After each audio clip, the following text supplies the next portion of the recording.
Oui, Richard Billan, donc je m'occupe du 3-3 depuis 2012, depuis quasiment le départ de l'aventure du 3-3, en France du moins. Voilà, et je suis très content d'être ici.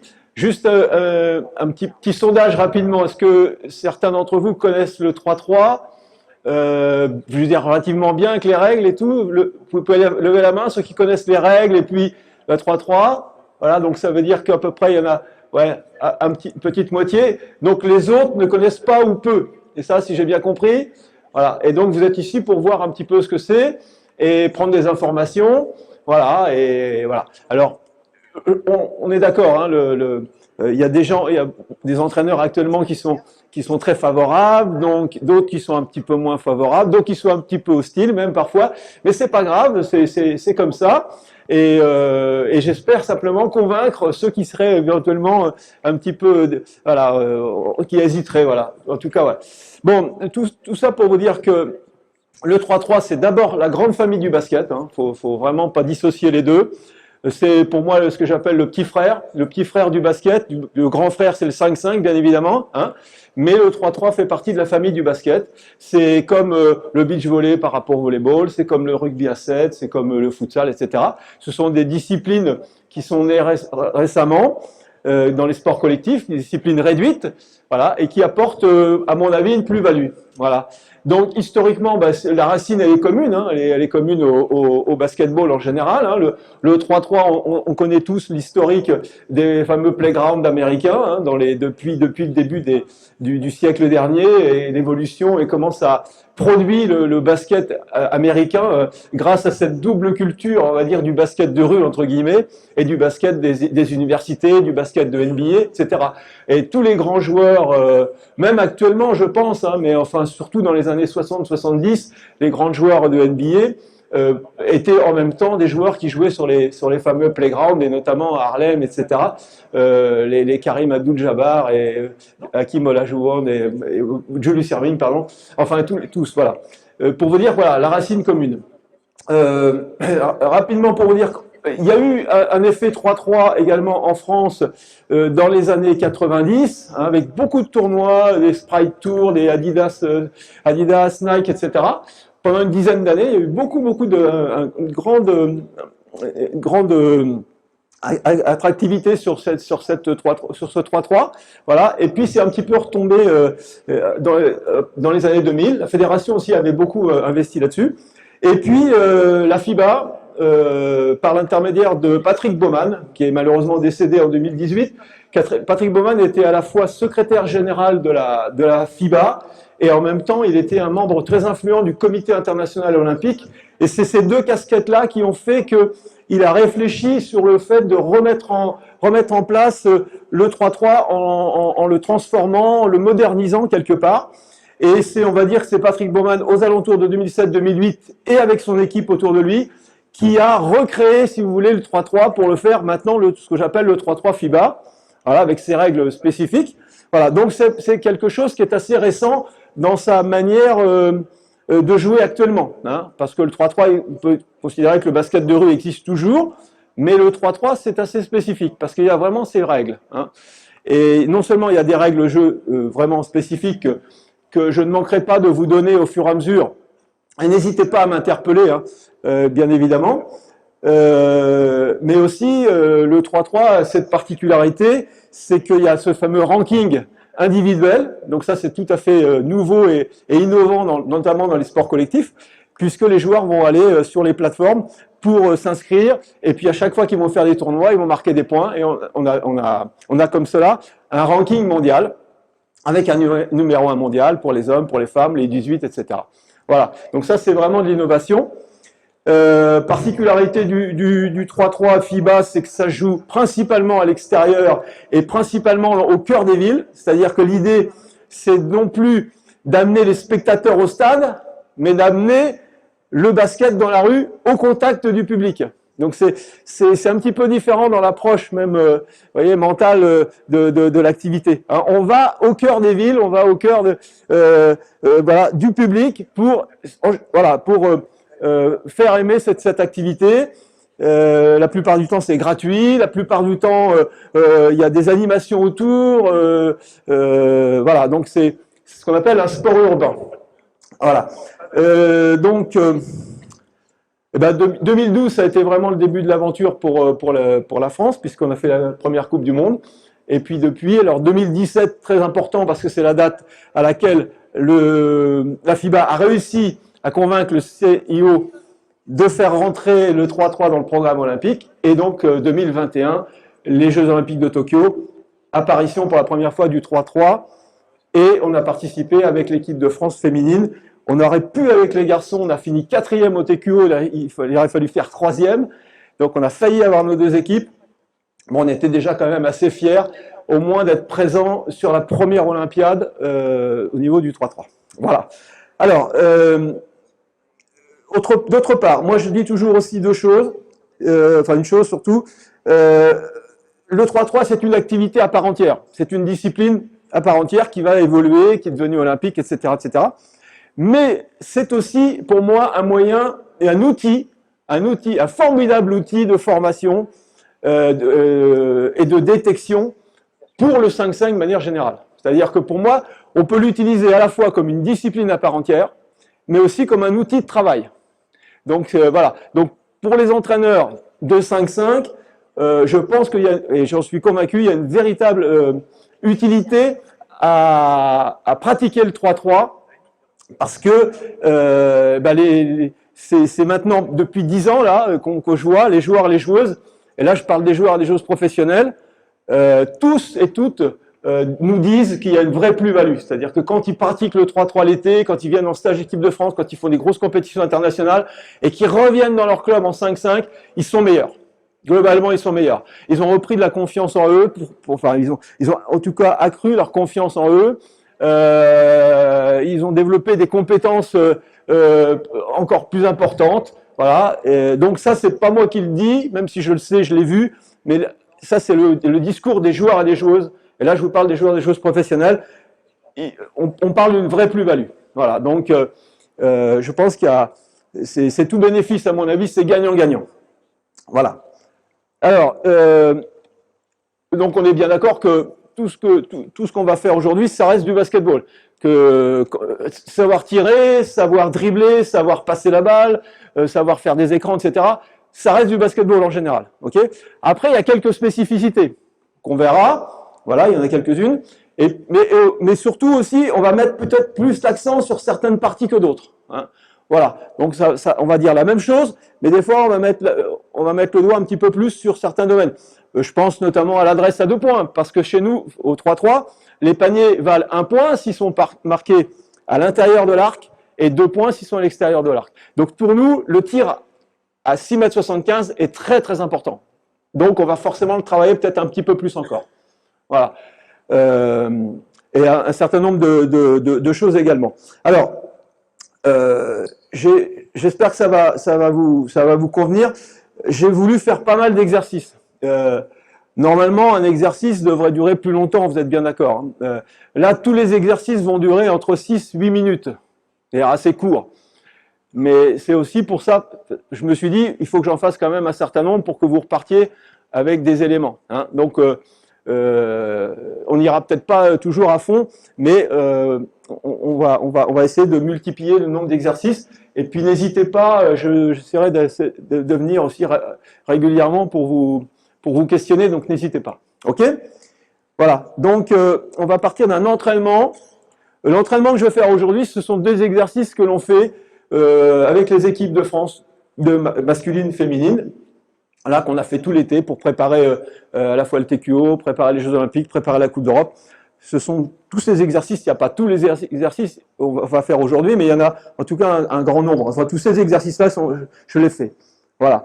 On va commencer par les tirs près du panier, parce que on constate, nous, que comme le jeu de 3-3 est beaucoup plus rugueux, il y a une acceptation des contacts qu'il n'y a pas au 5-5, donc on est obligé de se protéger davantage. Et on va, nous, insister davantage au niveau des tirs de près sur ce qu'on appelle des tirs en power, c'est-à-dire des tirs sur les 2 pieds. Voilà. Contrairement, alors ça ne veut pas dire qu'on va pas faire des lay-ups, après on va faire des lay-ups, on va faire des lay-backs, on va faire des spin moves, etc. Mais moi j'aime bien démarrer l'échauffement par les power. parce que j'ai constaté qu'il y avait un manque. Probablement que peut-être qu'on les enseigne pas suffisamment, parce que aussi bien avec les filles que les garçons, il y a un relatif manque au niveau de ces tirs. C'est-à-dire qu'elles ne sont pas habituées. Parce que quand on tire sur un pied, bon, c'est intéressant dans certaines circonstances, mais comme on va être souvent touché, on va être déséquilibré, et là, le tir va être raté. Alors que si on y va sur 2 pieds, on va être au contact, on va accepter le contact, et on aura plus de chances de scorer. Donc c'est le premier exercice qu'on va faire. Donc on va prendre... alors on va faire des rotations de joueurs, on va prendre 8 joueurs, à tour de rôle, pour pas qu'il y ait trop de monde, parce que je vais me concentrer sur ce demi-terrain, sinon forcément on mettrait tout le monde des deux côtés, mais je préfère me concentrer, ce sera beaucoup plus facile pour vous. Prenez tous les ballons, les garçons, prenez tous les ballons, vous faites une colonne ici, une colonne ici, voilà, 4 joueurs ici, 4 joueurs ici, vous allez voir c'est très très simple, c'est un échauffement qu'on fait très régulièrement. Alors il faut qu'il y ait un joueur qui n'ait pas la balle au départ, toi par exemple, vas-y mets-toi là ici, mets-toi ici, donc le principe il est simple, tu fais le tour du plot, on va faire que des passes à terre, du plot, que des passes à terre, des petites passes à terre comme ça, vas-y, alors avance, il faut que tu reçoives la balle très près du panier, ici, tu vas recevoir la balle près du panier et tu vas faire 1, 2, ok? Donc tu vas faire droite-gauche et tu vas tirer main gauche, en tir crochet, ok? Donc je répète, tu prends la balle, toi tu fais une petite passe à terre, il prend la balle droite-gauche, épaule parallèle à la planche et tir crochet main gauche, ok? Derrière toi t'enchaînes, pareil, ok? Et donc on commence par des arrêts alternatifs. Alors je vais faire ça pendant 6 minutes, donc jusqu'à 9. Allez, c'est parti. On y va, on enchaîne derrière, hop, 1, 2, et tir crochet. Donc là, on va travailler ce qu'on appelle le power. Alors ça peut être, c'est plutôt jambe intérieure au départ, mais voilà, ok. Donc power, l'idée c'est d'être solide sur ses appuis et de pouvoir résister s'il y a forcément un contact. Et de ne pas être en déséquilibre sur un pied et de partir, bien évidemment, de s'écarter et d'avoir un tir très compliqué. Là, on va chercher à tirer au contact. Et au niveau du lâcher, ça va être ce qu'on appelle un tir crochet. Tout ça pour se protéger. Donc ça, c'est pas un tir crochet. Donc l'idée, c'est de faire, c'est pas un tir poussé, c'est un tir crochet. Je sais pas si vous voyez ce que je veux dire. C'est un tir crochet, ça veut dire qu'il faut, voilà, ici, voilà, ici, c'est-à-dire que si tu viens là, ici, tu dois être capable de tirer, voilà, tu dois être capable de tirer, ici, comme ça, devant quelqu'un, vas-y, ici. Donc tu dois être capable de te protéger avec l'épaule intérieure, voilà, protection avec l'épaule intérieure et tir crochet. Ici, ok, on va enchaîner la même chose mais sur un arrêt simultané. Donc simultané, c'est-à-dire prendre la balle et s'arrêter les deux pieds en même temps, ok? C'est le même exercice, on y va, go. Vas-y, alors, essaie de, voilà, prends le ballon simultané, c'est-à-dire t'attrapes la balle avec les deux pieds sur un petit saut, voilà, très bien, ça c'est très bien. Là, ça c'est très bien, parce qu'il y a l'arrêt simultané et il y avait le tir crochet qui allait bien derrière. Voilà, très bien. On y va, go. Arrêt simultané, s'arrêter solide, monter verticalement, ok. Si un défenseur, aller au contact du défenseur et effectuer ce qu'on appelle un tir crochet, avec ou sans la planche, mais souvent c'est avec la planche, c'est quand même ce qu'il y a de plus efficace. Voilà, ça c'est pas mal. Voilà, arrêt de pied, ok. Alors on va rajouter une feinte, donc arrêt de pied, feinte de tir. Alors la feinte de tir, vous montez la balle au-dessus de la tête, ok, et vous la baissez pas. Vous la montez, ok, au niveau des épaules. Juste ça, et après vous remontez, ok. Feinte de tir et enchaînement. Feinte de tir, enchaînement. Voilà. Gardez bien les épaules parallèles pour pas vous ouvrir, pour pas vous faire contrer. Voilà. Arrêt. Alors main droite, main gauche. Être capable de tirer main droite, main gauche. Ça, ce sont des exercices qui sont valables aussi bien au 5-5 qu'au 3-3. Il n'y a pas de différence. Les Américains utilisent beaucoup les power. Je trouve plus peut-être que nous. Je ne sais pas pourquoi, mais il y a une culture du power que nous on a moins. Donc, alors en plus ça va sur ce qu'a dit Sabine avant, ou Bernard, sur le fait de ne pas faire trop de lay-up. Donc là on est sur les deux pieds, peut-être que c'est mieux, en définitive. Voilà, ok. Alors, toujours arrêt simultané. Ok. Alors, on va faire une petite variante. Arrêt simultané. Ok. Fin de tir. Pivoter sur la jambe intérieure. Pivoter ici. Là, le pied ne bouge pas. Et faire une fin de passe et revenir. Alors, je répète. Arrêt. Fin de tir. Pivoter. Fin de passe. Revenir. Hein? Là, on va travailler la qualité des appuis. C'est très important pour nous. C'est très important d'une manière générale le 5-5, mais c'est encore plus important pour nous parce qu'on joue au contact en permanence. Là, feinte, feinte.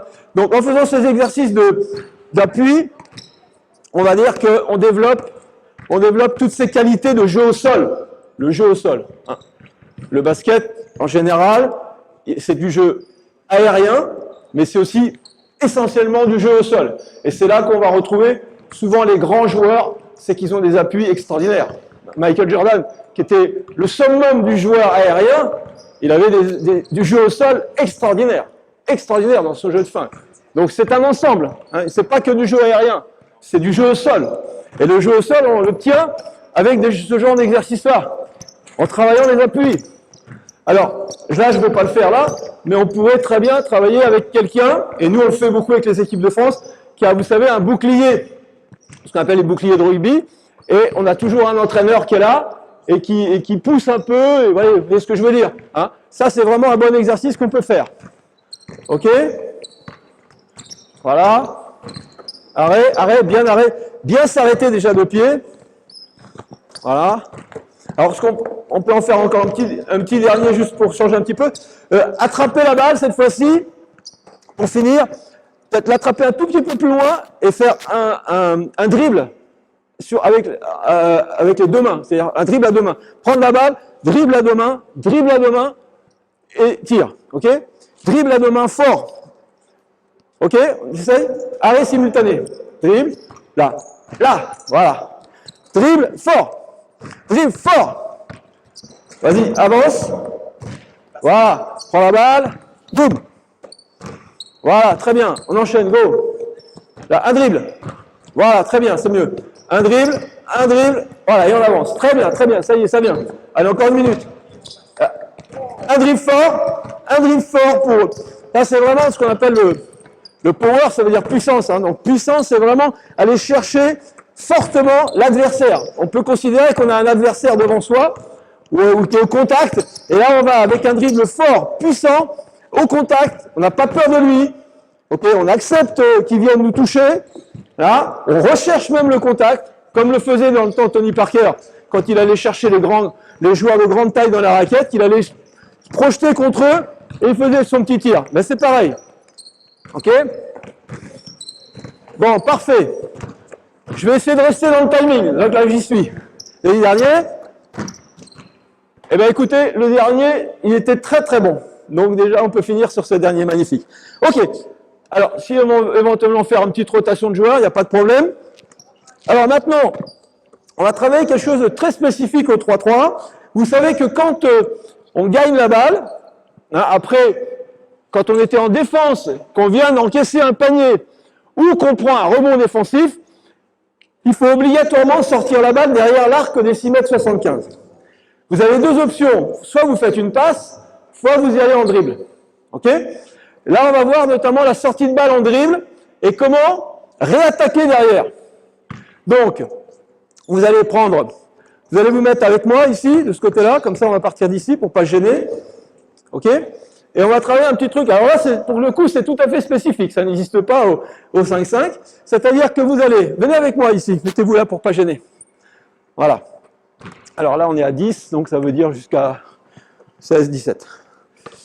Là, alors là, je vous dis, c'est vraiment spécifique. Hein, ça n'existe pas au 5-5. C'est ce que vous allez faire là. Hein.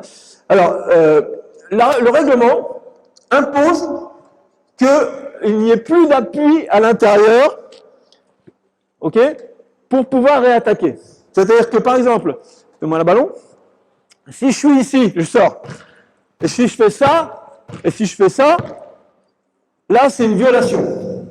Parce que j'ai encore un appui à l'intérieur. Donc, traditionnellement, on dit, sortez les deux pieds. Ça, c'est vrai. Il faut mieux sortir les deux pieds. Mais, on sait qu'on peut aussi faire ça. Vous voyez? Donc, nous, on apprend aussi aux joueurs à sortir pour gagner du temps et à repousser sur la jambe. Vous voyez? Ici, et on repousse à nouveau pour réattaquer derrière. Vous voyez? Alors là, c'est très spécifique, hein, je veux bien le croire. Hein. Donc, on ressort derrière, on pose un pied et on relève le pied intérieur et on va se servir de cet appui pour se repousser et partir très très vite pour faire des tirs. Alors là, on va alterner. Vous allez faire chacun 2 lay-up. Enfin, vous allez enchaîner. Ok, le premier va enchaîner. Quand il aura fait 2 lay-up, on va faire 2 lay-back. Ok. Et puis après, on va voir. On va peut-être faire un 2 power. Puis après, on le fera de l'autre côté. Hein, ça va correspondre à peu près à 6-7 minutes. Ok. Donc mon exercice, il est simple. C'est alors on part d'ici. Pourquoi? Parce que c'est pour pas gêner, bien évidemment. Donc vous sortez bien d'un pied derrière et vous utilisez le rebond en fait que vous repoussez. Et normalement, bon peut-être pas au début, vous allez peut-être utiliser plusieurs dribbles, mais normalement les joueurs, les seniors, hommes et femmes, avec un seul dribble, ils enchaînent un lay-up, voilà, voire même un lay-back. On y va? C'est parti. On essaye de voir. Hop, voilà. Pas mal. Allez, on enchaîne vite. Voilà, hop, pousse. Allez, go. Bon, si vous voulez utiliser 2 dribbles dans un premier temps, allez-y, hein, c'est pas grave. Pour vous familiariser. Mais déjà, vous voyez qu'on peut. L'idée, c'est de ressortir pour attaquer. Hein. Rappelez-vous que... Vas-y, passe. Pendant que vous le faites, je donne quelques explications. Rappelez-vous qu'au niveau du règlement, le 3-3 est un sport, a été fait pour que ça soit un jeu en continu. C'est-à-dire qu'il n'y a pas d'arrêt de jeu. C'est-à-dire qu'il n'y a pas, quand on encaisse un panier, il n'y a pas de remise en jeu derrière. On enchaîne tout de suite. D'accord? Donc là, il y a cette volonté de continuité dans le jeu. C'est pour ça qu'on dit toujours que même si le basket est un jeu de transition, le 3-3 est un jeu encore plus de transition parce qu'il y a des transitions permanentes. Et comme en plus, il y a 12 secondes maximum d'attaque, vous vous rendez compte qu'il y a énormément de changements de statut, c'est-à-dire de passer de l'attaque à la défense énormément de fois. Hein. Donc il y a toujours ces va-et-vient, alors soit en dribble, soit en passe. On préconise plutôt, nous, la sortie de balle en passe parce que ça va beaucoup plus vite, hein, mais il faut savoir que ça existe aussi en dribble. Et ça, c'est un exercice un peu spécifique que je voulais vous faire voir. Alors, quand le premier a fait 2 lay-up, est-ce qu'on peut maintenant enchaîner les lay-back? Parce que nous, on utilise beaucoup les lay-back, notamment chez les filles. Parce que, il y a, forcément, bien évidemment, c'est pas faire injure, qu'il y a moins de qualité de jump. Et alors, on compense par le fait d'aller un petit peu plus loin et d'aller chercher des tirs en lay-back. Hein. Voilà. Alors, par exemple, vous avez une joueuse comme Laetitia Guapo, hein, notamment chez nous, qui est vraiment une très très bonne joueuse pour les lay-back. Parce que elle a de la vitesse et tout, et grâce au lay-back, elle arrive souvent à trouver des meilleurs tirs que des lay-up. Donc, on peut enchaîner sur des lay-back. Allez, on en fait 2 chacun. Après, on partira de l'autre côté. Hop, sortir. Voilà. On y va. Alors, on est d'accord que c'est du basket. Hein. Si vous faites ça à l'entraînement en 5-5, c'est pas complètement ridicule.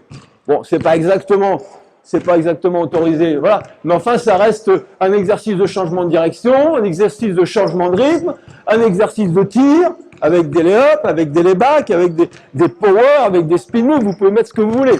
Hein. Et c'est un exercice aussi où on s'oblige, avec un minimum de dribble, à avoir de la puissance dans le jeu. Et c'est ce qu'on va rechercher au 5-5 également. Hein. Donc j'essaie toujours de faire le parallèle entre les deux disciplines, bien évidemment. Faut pas croire que... Alors pousse, voilà, ça vient, 1, 2. Alors effectivement, sur un lay-back, on va peut-être chercher 2 dribbles, ce sera quand même plus confortable. Voilà. Très bien, très bien. Alors, pendant qu'il continue, juste pour vous dire que nous, au 3-3, on va plutôt privilégier les tirs qui sont près du cercle. Donc, ce qu'on voit ici, ce qu'on a vu précédemment, et les tirs à 2 points. Ça ne veut pas dire qu'il n'y a pas de temps en temps quelques tirs dans la zone intermédiaire. On ne les interdit pas, bien évidemment. Mais c'est pas ce qu'on va préconiser. Nous, on a vraiment 2 types de tirs sur lesquels on travaille.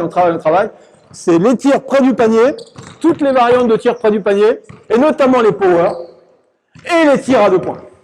Voilà. Et puis on fait un petit peu de temps en temps du tir intermédiaire, mais c'est pas là-dessus qu'on va rechercher nécessairement beaucoup d'options. Ok?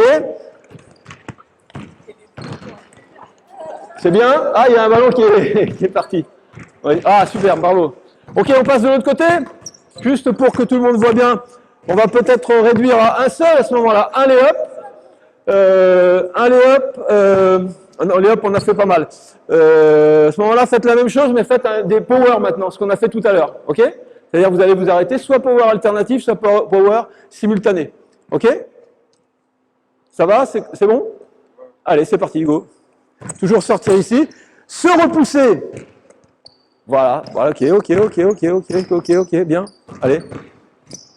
Ok, allez, main gauche. Ok. Pas mal, ok, bien. Faites un passage. Et puis après, on essaiera peut-être de faire un petit spin move pour finir. Voilà, go. Rotation, ouais, bien, encore. Repousse au maximum. Repousse sur ta jambe, là, cette fois-ci, ça va être ta jambe gauche. Repousse bien sur ta jambe gauche. Mets un pied, hop, repousse à fond. Ah, le fait de repousser, c'est quelque chose de très important au 5-5 également. Hein. On est toujours en train de repousser, de faire des changements de rythme, des changements de direction. Donc ça, c'est quand même valable aussi. Hein. C'est pas totalement hors sujet, on va dire. Attention à ne pas marcher. Voilà.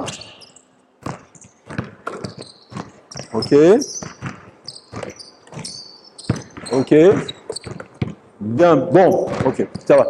Je pense que vous avez compris en gros sur les deux. Est-ce que déjà sur les deux premiers exercices, il y a des choses éventuellement que vous voudriez que je réexplique ou c'est bon pour vous? Je continue. Ok. Donc on est en résumé. Hein, beaucoup de tirs en power. Là, je ne l'ai pas fait, mais si on peut se mettre un peu plus avec l'opposition, soit avec un bouclier, soit avec un joueur, là, c'est encore mieux. Ok. Et puis, tous les repoussés. Voilà.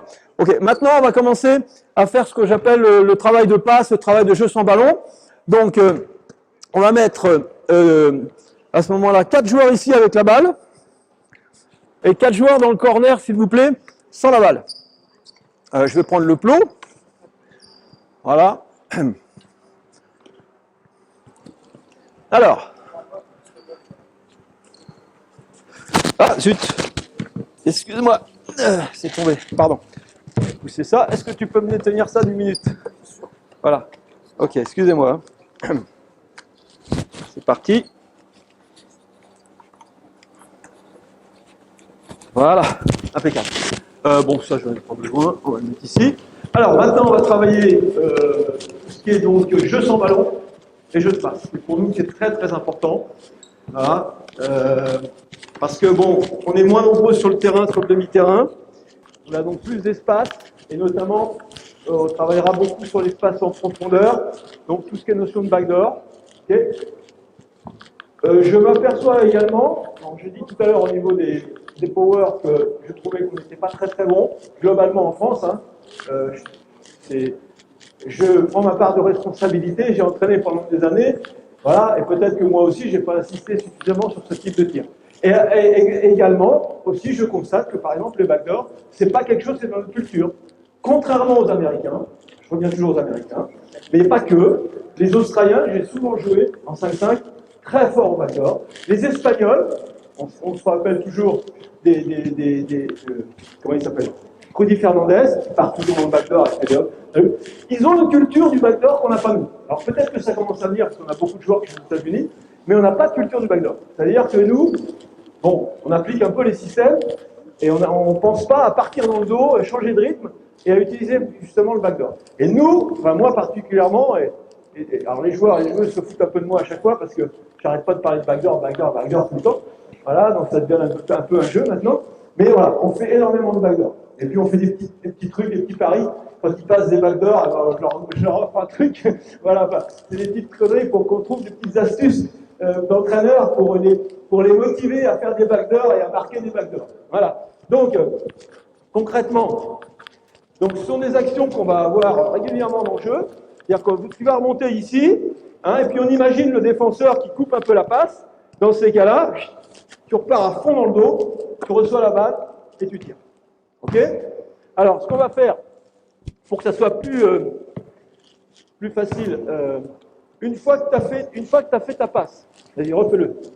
Alors, je me mets là au départ. Pour vraiment, parce qu'il faut que le joueur, je me suis rendu compte au départ en ne faisant rien, mais il faut quand même que les joueurs aient des repères. Quand vous voyez quelqu'un ici, ben, le repère pour vous, c'est pas de continuer. Hein. Petite parenthèse, le terrain de 3-3, il est plus petit. Il fait 11 mètres au lieu de 14. C'est-à-dire qu'un terrain de 3-3, globalement, il s'arrête ici. Hein. Il ne va pas jusque-là, il ne fait pas 14 mètres, il fait 11 mètres. Tout ça pour dire qu'il est un petit peu plus petit et qu'on ne va pas continuer à reculer. Donc tout ça pour dire ça. Alors, une fois que tu as fait ta passe, tu viens ici, tu prends ma place et tu viens te mettre ce qu'on appelle en défense overplay, en contestation. Juste, pourquoi tu fais ça? Parce que pour que lui, il se rende compte qu'il y a quelque chose qui se passe et quand en match, il va avoir cette situation, tac, tout de suite, ça va lui faire réagir et il va comprendre que ça, c'est le signal pour partir en backdoor. Okay. Donc, tu as fait ta passe, tu viens ici. Voilà, ici, tu viens ici, tu te mets en contestation. C'est juste, toi, tu es juste là pour que lui, il travaille. Hein. Toi, tu remontes, tu vois ça, qui met son bras, hop, tu changes de rythme et tu cours. Ok. Donc, la passe, dans l'idéal, hein, c'est pas toujours fait, dans l'idéal, si tu peux arriver ici, vas-y, remonte, tu fais une fin de passe, et passe ici, là, c'est l'idéal. C'est-à-dire, fin de passe, ça veut dire que le défenseur, si c'est bien fait, il va encore plus anticiper et plonger. Et donc, le backdoor, il sera encore plus efficace. D'accord? Ok? Backdoor, on privilégiera toujours la passe à terre. Plus facile à attraper que la passe directe. Okay? La passe à terre, s'il y a un peu trop de vent, c'est pas grave. Donc, vaut mieux la mettre un peu de vent et que le gars puisse courir derrière la France. Okay? Essayez de varier les tirs. Donc, on a des lay-ups, on a des lay-backs, on a des power. Ok? Voilà. 23, on fait ça. 24, on fait ça pendant 5 minutes. 4 allez, c'est parti. Remonte, hop, change de rythme. Passe derrière plutôt. Passe derrière le palais. Go. Hop, repart. Ok, bien. Coupe. Hop, change de rythme. Alors, un petit peu comme tout à l'heure, il y a l'effet rebond aussi du pied. Hein. Et vous remontez, un peu comme tout à l'heure. Vous vous rappelez l'effet rebond du pied? On pousse sur le pied extérieur. On pousse sur la jambe extérieure pour avoir encore plus de puissance et plus de changement de rythme. On y va. Hop, changement de rythme, passe. Alors, bien évidemment, pour ce jeu, il faut un bon passeur et un bon joueur sans ballon. Et continuez les garçons, contrairement à l'idée générale et au cliché qu'on peut associer au basket 3-3, souvent associé à du 1 contre 1, moi je dis que la grande différence d'un bon joueur et d'un très bon joueur, c'est sa qualité de jeu sans ballon. La qualité de jeu sans ballon et la qualité de passe, c'est vraiment primordial pour vous. Et si vous avez l'occasion de voir notamment chez les Serbes, qui sont les maîtres dans ce domaine, ils ont un jeu sans ballon extraordinaire. Alors je ne veux pas dire que le 1 contre 1 n'existe pas, on en parlait tout à l'heure, mais le jeu sans ballon et le jeu de passe, pour moi, c'est vraiment très important. Et là, on va rejoindre le 5-5. Là, on va rejoindre totalement le 5-5. Parce que là, il y a vraiment des analogies entre les deux sports. Ok? On y va? Là, hop, fin, relève la balle ici. Là. Ça nécessite une bonne lecture de jeu. Hein? Parce que ça veut dire que le joueur qui va faire le backdoor, il doit reconnaître l'attitude du défenseur. Il voit que le défenseur est en contestation. Donc, pour lui, c'est bien de partir. Il va falloir qu'il reconnaisse les espaces, qu'il remonte pour s'ouvrir la profondeur du jeu, du terrain. Et ça veut dire aussi le passeur, il doit reconnaître ça. Et il doit être capable de faire une passe au cordeau. S'il met une passe dans les pieds ou une passe dans l'air, ça ne marche pas. Donc on travaille la qualité de passe et la qualité du démarquage. Ok? Vas-y. Bien. Ok. Là. Ok. On travaille un petit peu de l'autre côté, messieurs. Juste pour que vous travaillez bien à droite à gauche. Et puis on va faire évoluer l'exercice sur ce qu'on appelle le surpassement. Vous faites un ou deux passages rapidement pour que tout le monde voit bien de l'autre côté. Même exercice, hein, ok? Vous remontez. Voilà. Alors là, je le fais à 45 degrés, mais on peut le faire de l'accord, on peut les faire aussi en remontée. Allez-y, les gars. Hein, par exemple, on peut très bien imaginer aussi que le joueur, à l'instant, il remonte, et hop, il part en backdoor. On peut faire des backdoors, on peut les faire partout. On peut faire dans l'axe central, on peut faire à 45 degrés. Là, je prends un exemple. Et tout est bon pour faire un backdoor. Ok? Voilà. Ok, alors maintenant on va faire ce qu'on appelle le surpassement. C'est-à-dire, on va pousser ça. Hop. Alors maintenant, ça va être complètement l'inverse même. Le défenseur, donc moi en l'occurrence, je vais non pas être en position d'overplay, mais je vais être en position ouverte. Vous voyez? Je vais être en position ouverte. Voilà, donc je considère voilà, que le joueur, à la limite, il peut avoir la balle. Donc l'attaquant, lui, voyant que je suis en position ouverte, il va remonter et il va changer sa course pour faire une accélération, ce qu'on appelle un curl. Et il va curler devant moi, il va essayer de me surpasser en passant devant moi. Tout à l'heure, il passait derrière, là, il passe devant. C'est la même action, globalement. Ok? Voilà. Alors mettez-vous un tout petit peu plus par là. Okay, on y va, c'est parti. Donc tu viens ici, tu montes doucement et tu accélères. Hop. Il y a vraiment cette volonté toujours d'accélération, hein. Changement de direction, changement de rythme. J'ai passé ma vie de nos entraîneurs de 5-5 à parler de changement de direction, changement de rythme. Donc vous imaginez bien qu'en 3-3, c'est pareil. C'est changement de direction, changement de rythme. Prenez ma place. Mais tout en position ouverte. Position ouverte, ça veut dire que c'est ouvert à la balle. C'est ouvert à la balle. En même temps, voilà, on fait un cours de défense, parce qu'on va parler de défense fermée. Pardon, excuse-moi, ma faute. On va parler de défense fermée, défense ouverte. 5-5. On parle de défense ouverte, défense fermée. D'accord. Là, c'est pareil, défense ouverte, défense fermée. Là, tu as une défense fermée. Donc, normalement, il aurait dû couper. Et vous allez voir qu'après, on va faire changement. Pour l'instant, vous faites une défense ouverte. Alors, tu remontes. Une défense ouverte, c'est ça. C'est face au ballon. Ok? Fais-toi comme moi, face au ballon. Et toi, tu vois que le défenseur. Alors, évidemment, en match, c'est pas exactement ça. Et si j'étais en match, je serais sur toi, un peu en flottement. Voilà. Et puis, je monte ici, quoi, tranquillement. Hein, mais je ne cherche pas à t'empêcher d'avoir la balle. Ok? C'est ça, une défense ouverte. Ou semi-ouverte. On y va? Et tu curls. On appelle le curl. On passe devant lui en accélération. Okay, non, change de côté. Tu dois être face au ballon. Là, tu es dos au ballon. Voilà. Voilà, bon. Donc, si l'important, c'est que les joueurs ils comprennent ce qu'ils font sur le terrain et qu'ils observent la défense. Est-ce que la défense, elle est fermée? Est-ce que la défense est ouverte? Est-ce qu'elle est passive ou est-ce qu'elle est agressive? Tout ça, ils doivent savoir à quoi ça correspond. Et nous, au 3-3, peut-être encore plus au 5-5, on insiste sur cette notion d'observation et de lecture du jeu. Voilà. Alors, rapidement, je ne sais pas si vous avez la capacité de le faire, mais l'évolution d'exercice, c'est demander justement aux joueurs, ce qu'on appelle, moi je l'appelle la sparring partner, c'est le joueur qui est ici, c'est un joueur qui est juste là pour faire que l'exercice fonctionne. Hein. Donc, ce qu'on peut faire, c'est, moi ce que je demande souvent, c'est, voilà, c'est le joueur, il passe, et il peut se mettre soit en position fermée, soit en position ouverte. Et c'est à ce joueur de reconnaître, s'il est en position ouverte, fermée. S'il est en position fermée, backdoor. S'il est en position ouverte, curl. On essaye, mets quelqu'un ici déjà. Mets-toi comme tu veux, fermé ou ouvert. Là, tu es fermé, voilà, très bien. Donc normalement, fermé, c'est quoi la réponse? Et backdoor, vas-y, allez, go. Allez, encore une minute. Voilà, backdoor, vas-y, hop. Vas-y, toi qui as fait la passe, viens ici prendre sa place. Alors là, position ouverte. Ok, position ouverte, curl. On essaie de le surpasser, on passe devant lui, on fait un curl, on change de rythme, on accélère. Ok? On y va, au 2. Très bien. J'espère que tout à l'heure, quand on va jouer, et quand vous serez face à cette situation, vous allez reconnaître les situations et vous allez adopter les bonnes attitudes, hein, les bonnes réponses. Okay, alors, on va faire encore une fois au 2, parce que, après, attention, évite les passes directes. Là, elle est bien, mais en match, tu vas voir, c'est beaucoup plus dur. Les passes à terre sont quand même beaucoup plus faciles à attraper qu'une passe directe. Okay, et une passe en backdoor, c'est une passe devant. N'hésitez pas à la mettre dans l'espace libre devant vous. On y va, 31. C'est peut-être pas mal, cet exercice de passe. Donc, nous, très important, je le répète, mais le jeu sans ballon, le jeu de passe, qu'on appelle le passing game, est fondamental pour nous. c'est là-dessus qu'on fait la différence que font les meilleures équipes. On les retrouve sur ce type de jeu-là. Alors, on va passer maintenant à un petit exercice de tir à 2 points.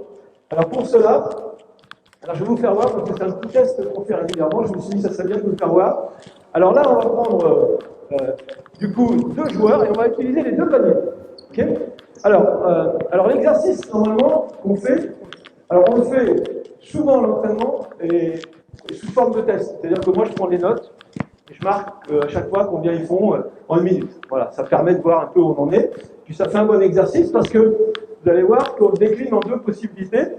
Donc seul avec son ballon ou avec un partenaire. Donc normalement, je vous dis, normalement l'exercice il dure 1 minute. Mais là, on va le faire que 30 secondes. Alors, ou si tu as quelqu'un, tu veux bien prendre 30 secondes? C'est sympa, merci. Alors, on va mettre un joueur là-bas. Alors là, on est dans le tir à 2 points.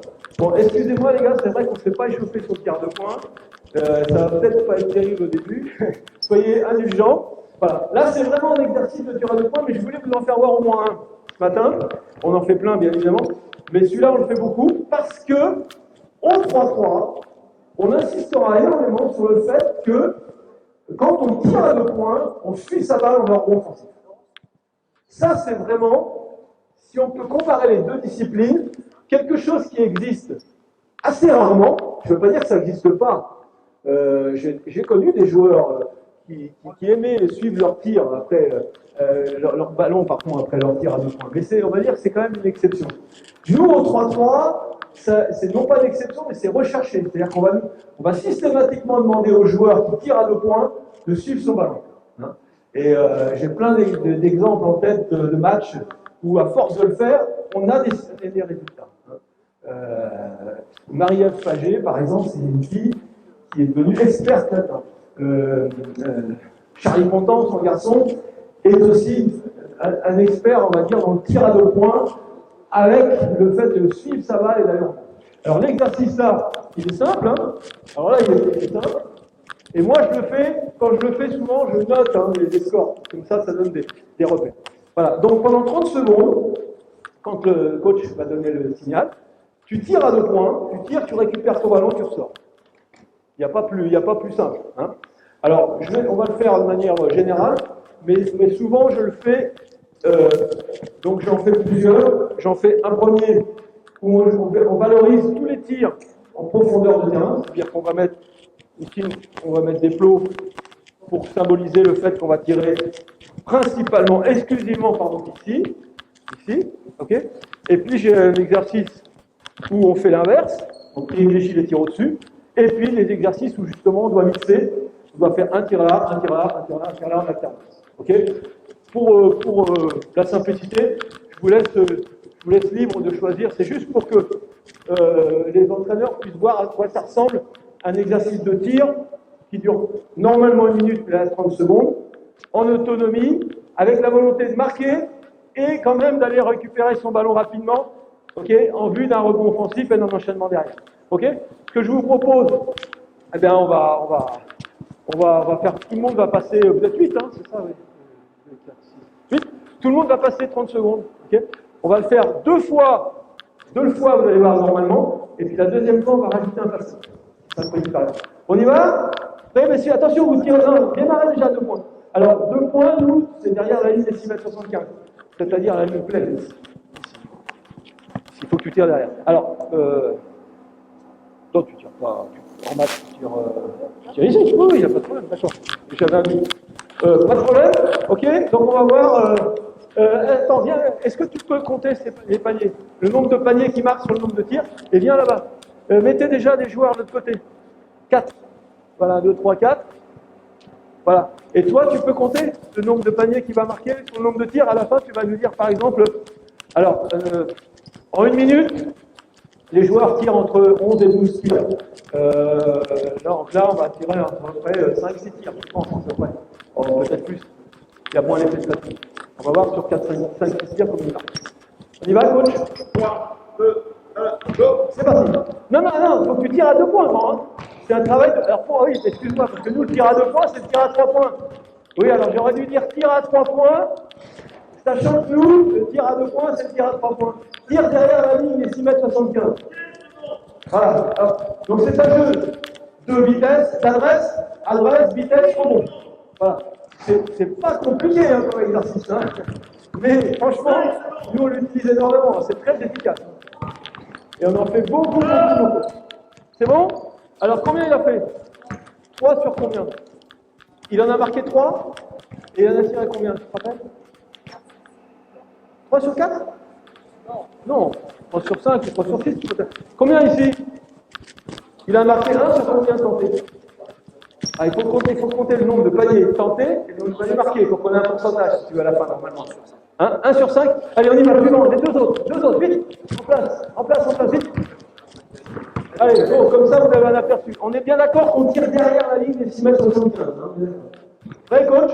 3, 2, 1, go. Ah, le départ. Allez, enchaîne. Et il faut aller vite là. Hein. Là, c'est un travail d'enchaînement, hein. Rappelez-vous. Le 3-3 est un sport où on va très vite. Hein. On enchaîne. On n'a pas le temps de. Et c'est un jeu de continuité, c'est un jeu de condition. Il faut enchaîner. Donc tous les exercices, on va les enchaîner avec la vitesse. Hein. 10. Voilà. Et je rappelle que nous, normalement, c'est une minute, hein, la durée de cet exercice. 2, 1. Combien? 1 sur 6? Très bien. 1 sur 8. 1 sur 8? Ah, il a tiré 8, c'est pas mal. Ok, un autre joueur. Par contre, maintenant, on va mettre un rebondeur. Non, pardon. Une bêtise. Un passeur.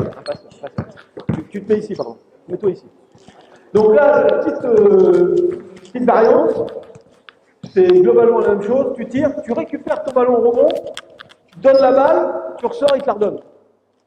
Comme ça va travailler ce qu'on appelle le catch and shoot. C'est-à-dire que tu ne vas plus être en sortie de balle, tu vas la donner, tu vas vite te repositionner, il va te la redonner, et tu tires, tu récupères ta balle, tu lui donnes, et ainsi de suite. C'est une variante du premier exercice. Ok? On y va, prêt? Allez, c'est parti, go! Voilà, très bien. Il passe, hop, il sort. Hop, voilà, très bien. Oh, génial, 2 sur 2. Magnifique. 2 sur 3, c'est bien, passe, voilà, très bien, ressort. Très bien. Génial, très bien, 2 sur 4. Allez, encore, allez, il faut gagner. Il faut essayer de gagner du temps. Ok. Alors là, ça fait 2 sur 5 ici. Combien là-bas? Combien? 2 sur 5 également. Je crois qu'on a un dernier joueur à passer, qui n'est pas passé. Un dernier joueur avec un passeur. Ok? On y va, coach? 3, 2, 1, go! Top! Allez, je tire. Je veux tout de suite prendre mon rebond. Je m'habitue à enchaîner. D'accord? Et en même temps, ça fait un bon exercice de cardio. Hein. Je vous rappelle, parce que là c'est 30 secondes, mais lui, quand on enchaîne 1 minute, hein, et voilà, quand on enchaîne des séries de 5, 6, en général, c'est 6 séries de 1 minute qu'on fait. Alors il y a du temps, un petit peu de temps de repos entre deux, bien évidemment. Voilà, très bien. Combien vous avez fait ici? 3, 5? 1 sur 5? Voilà, 1, 5. Donc, le fait que nous on le fasse régulièrement et qu'on inscrive à chaque fois tout ça, bon, ça permet de voir un peu l'évolution et chacun peut voir un peu où il en est et puis il peut s'entraîner chez lui. En plus, vous avez vu, on peut être tout seul, voire éventuellement avec un copain. Donc, on a besoin de pas grand monde pour travailler ça. Donc, et pour nous, c'est très important. L'adresse à 2 points, c'est fondamental. Alors, il faut savoir que nous, statistiquement, dès lors où on est au-dessus de 25% de réussite à 2 points, hein, derrière les 6,75 m, on est déjà positif. Contrairement au 5,5, où là on est plutôt aux alentours de 33%. Donc nous, dès lors où on est au-dessus de 25%, c'est bien. Donc on encourage beaucoup les gens à tirer. Et l'équipe de France féminine, par exemple, on tourne globalement entre la Coupe d'Europe, doit être à 30% et les Jeux Olympiques 29% sur l'ensemble de l'équipe. Ce qui est pas mal. Dès lors où on est au-dessus de 25. Par exemple, les Russes, elles étaient à 35%, 36%. Voilà. Donc là, vraiment, c'était les meilleures joueuses au niveau des Jeux Olympiques en tir à 2 points, adresse à 2 points. 36%, c'est extra, extra. Et à l'inverse, les Américaines, qui ont été championnes olympiques, n'étaient qu'à 24%. Voilà. Elles n'étaient pas très à droite, mais par contre, elles avaient des joueuses extraordinaires, notamment Nathalie Dolson, Stéphanie Dolson à l'intérieur, une grosse, une intérieure solide. Voilà. Donc, et puis des joueuses de percussion. Voilà. Mais ça vous donne déjà un repère. Alors, donc on insistera beaucoup, bien évidemment, sur les tirs à 2 points. Là, je vous ai fait une situation, mais il y en a plein, bien évidemment, à travailler. Alors maintenant, on va travailler sur un petit... Alors, sur le 1 contre 1. Pourquoi le 1 contre 1? Parce que c'est évident qu'avec les espaces, à un moment donné, ça va quand même beaucoup se terminer par le 1 contre 1. Alors, on va dire, il n'y a pas que du 1 contre 1, il y a le jeu de passe, le jeu sans ballon, ça j'en ai parlé, les jeux de pique, notamment les pick and roll, les main à main, c'est très important. Okay, voilà. Donc, mais malgré tout, le 1 contre 1 représente entre 45 et 50% des points marqués, à peu près. Mais attention, le 1 contre 1, ça ne signifie pas prendre le ballon et dribbler tout seul et attaquer. Moi, j'ai appelé ça le 1 contre 1 collectif. C'est-à-dire que le 1 contre 1 collectif, c'est-à-dire que c'est le mouvement du ballon qui va faire en sorte que l'attaquant va avoir un avantage, si vous voulez, sur le défenseur. C'est-à-dire que le défenseur, il va bouger avec la balle, et à un moment donné, il va se retrouver en retard, et c'est sûr ce qu'on appelle le close-out, quand on arrive en défense sur un joueur, ici, quand on était dans l'aide et qu'on arrive sur un joueur, close-out, ok, eh bien, c'est sur le close-out qu'on va faire notre attaque de 1 contre 1. C'est pour ça que le 1 contre 1, il est envisagé aussi pour nous de manière collective. Ce n'est pas que du 1 contre 1 où on se dribble entre les jambes. Ce n'est pas du 1 contre 1 statique, c'est du 1 contre 1 dynamique. Ok? Si vous avez des questions, je vous... voilà. Alors, juste pour vous faire voir, nous, on fait souvent des petits jeux de 1 contre 1. Alors là, on va travailler sur 1 minute 30. Alors, on va peut-être faire passer que... On va peut faire passer 2 joueurs ici en 1 contre 1, et 2 joueurs là-bas en 1 contre 1. Alors, vous allez voir, c'est très simple. Alors nous, on le fait sur des périodes plus longues. Voilà, on fait sur 2 minutes 30 et 5 points. Là, on va le faire sur 1 minute 30 ou 3 points.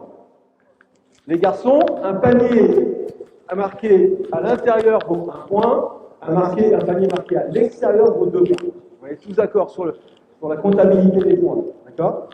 Si vous marquez 3 points, vous avez gagné le match. Sinon, on verra au bout d'1 minute 30. Alors, le principe, il est simple. On va s'inspirer du 3-3. Le défenseur, vous allez la jouer. On joue bien sûr le tir avec le rebond offensif, comme un match. Toi, donc le joueur vert qui est en défense, à un moment donné, il va récupérer le ballon, soit parce qu'il y aura eu un panier, soit parce qu'il y a un rebond. Toi, tu devras sortir et réattaquer. Et ainsi de suite. Sortir, attaquer, sortir, attaquer. Vous allez voir que c'est fatigant. Voilà. Et je vous dis, nous, on va le faire que 1 minute 30. Mais normalement, on ne fait plus longtemps. Des fois, on va jusqu'à des fois les 11 points, etc. Là, les gars, à la fin, ils sont morts. Ou les filles, d'ailleurs. Ok? Mais c'est juste pour vous faire voir l'intensité et ce qu'on va rechercher, c'est-à-dire l'enchaînement. Et c'est surtout pas la caricature du 1 contre 1 qu'on a tous en tête, du gars qui nous passe 10 fois la balle entre les jambes et qui est stérile, parce qu'on n'a pas le temps. On n'a que 12 secondes d'attaque, on n'a pas le temps de s'amuser à faire n'importe quoi. Il faut qu'on soit dans l'efficacité, il faut qu'on soit dans l'enchaînement permanent. Donc le 1 contre 1, il doit être fait de manière efficace et de manière dynamique. Ok? On tente le coup, on pourra faire passer vous deux aussi derrière. On est prêt, coach? Le départ, 1 minute 30, s'il te plaît. Profite pour boire un coup de flotte. Quand vous voulez, allez-y. Allez, c'est parti.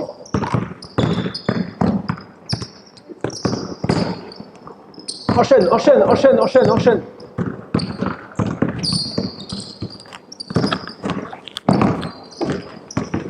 Allez, on enchaîne. Et on peut jouer le rebond offensif, bien évidemment. Okay. S'il y a vraiment une très grosse faute, on redonne la balle à l'attaquant derrière avec un check. Mais bon, on va dire que bon, vraiment, on est assez tolérant au niveau des contacts. C'est-à-dire, là, tu peux sortir sur l'effort. Allez, allez, enchaîne, enchaîne, enchaîne. Essaie de le prendre ce qu'on appelle un contre-pied quand il arrive vers toi. Ok? Là encore, il y a une véritable analyse de l'activité du défenseur. On regarde, est-ce qu'il est prêt? Est-ce qu'il est loin? Est-ce qu'il a les bras levés? Est-ce qu'il a les bras ballants? Est-ce qu'il est en retard? Est-ce qu'il est bas? Ça, c'est quelque chose que l'attaquant doit savoir. Et il doit réagir en fonction de ce qui se passe.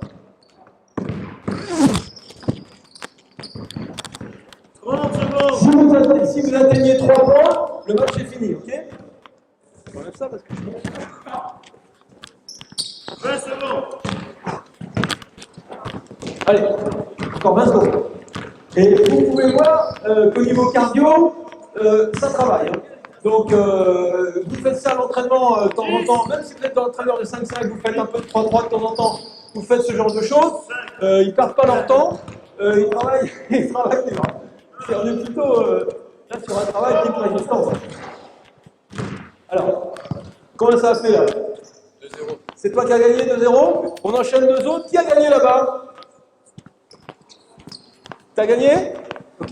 Donc vous voyez, on peut organiser aussi des petits concours comme ça à l'entraînement et tout le monde se joue, on fait des poules, enfin, ça c'est aussi ludique, hein, c'est très ludique. Nous, le 3-3, ça reste quand même du plaisir et ludique. Moi, j'insiste beaucoup sur la notion de plaisir dans le jeu. Hein. On n'est pas là pour s'emmerder quelque part, on est là pour se faire plaisir. Hein. On est en général dans une ambiance festive, avec de la musique et tout, donc on peut lier l'efficacité, on peut lier la rigueur et le plaisir. Enfin, moi, je suis convaincu. J'ai toujours été, même au 5-5, mais encore plus au 3-3. On y va, messieurs. Le coach, s'il veut bien, il vous donne le départ. Attends, t'as bouffé le départ. Donnez la balle en check, ce qu'on appelle un check. Voilà, donne la balle, voilà, comme ça. Allez, c'est parti, 1 minute 30. Alors, pendant qu'il joue. Alors, on y va, on enchaîne. Bien évidemment, dans cet exercice, on travaille les deux. On travaille l'attaque, on travaille la défense, on est d'accord. On travaille les capacités défensives. Moi, ce que j'aime bien au 3-3, vous voyez, c'est on responsabilise le défenseur. Je trouve, je ne sais pas, vous n'allez pas mal le prendre, mais je trouve qu'on a tendance maintenant, en 5-5, à mettre le collectif avant l'individuel. Je m'explique. C'est-à-dire qu'avant de dire tu es responsable de ton défense, de ton joueur, il faut que tu le tiennes, on est plus en train de dire comment on va mettre en place des stratégies collectives pour pallier à une forme d'inefficacité. Et nous, on ne l'a pas du tout. Parce que nous, on a un principe, c'est tu comptes sur toi-même avant de compter sur le copain. Tu es responsable de ton 1 contre 1, tu es responsable de ton joueur, c'est toi qui dois le tenir. Et si tu te fais passer, ben, peut-être qu'on va t'aider, mais c'est pas sûr. Donc ça responsabilise énormément le joueur de défense. Et je pense que ça serait pas mal de revenir à ces notions de défense individuelle. C'est-à-dire l'individuel dans le sens où c'est un individu qui défend sur un autre individu et qui est capable de contenir son propre duel. Okay, voilà. Et ça renforcerait les défenseurs. Ce que font les Américains. Ce que font tout à fait les Américains. Combien, messieurs? Hein? 2-0? Combien là-bas? 2-1, super. Bon, génial. Alors, à travers cet exercice, on travaille bien évidemment plusieurs choses.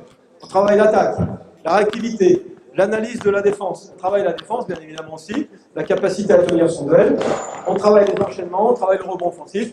Et puis, on travaille le cardio. Et puis, le mental. Et puis, le mental, parce que c'est dur, faut se faire mal. Faut aller au contact. Et ben voilà. Et ben ça c'est ce qu'on cherche vraiment au 3-3. Ok. Alors des exercices de 1 contre 1, on en a plein. On a du 1 contre 1 avec Pasteur également. On a des 1 contre 1 dans la raquette. Enfin, on a pas mal de situations également de 1 contre 1. On va maintenant enchaîner sur du 2 contre 2. Là, on commence à monter un petit peu en collectif.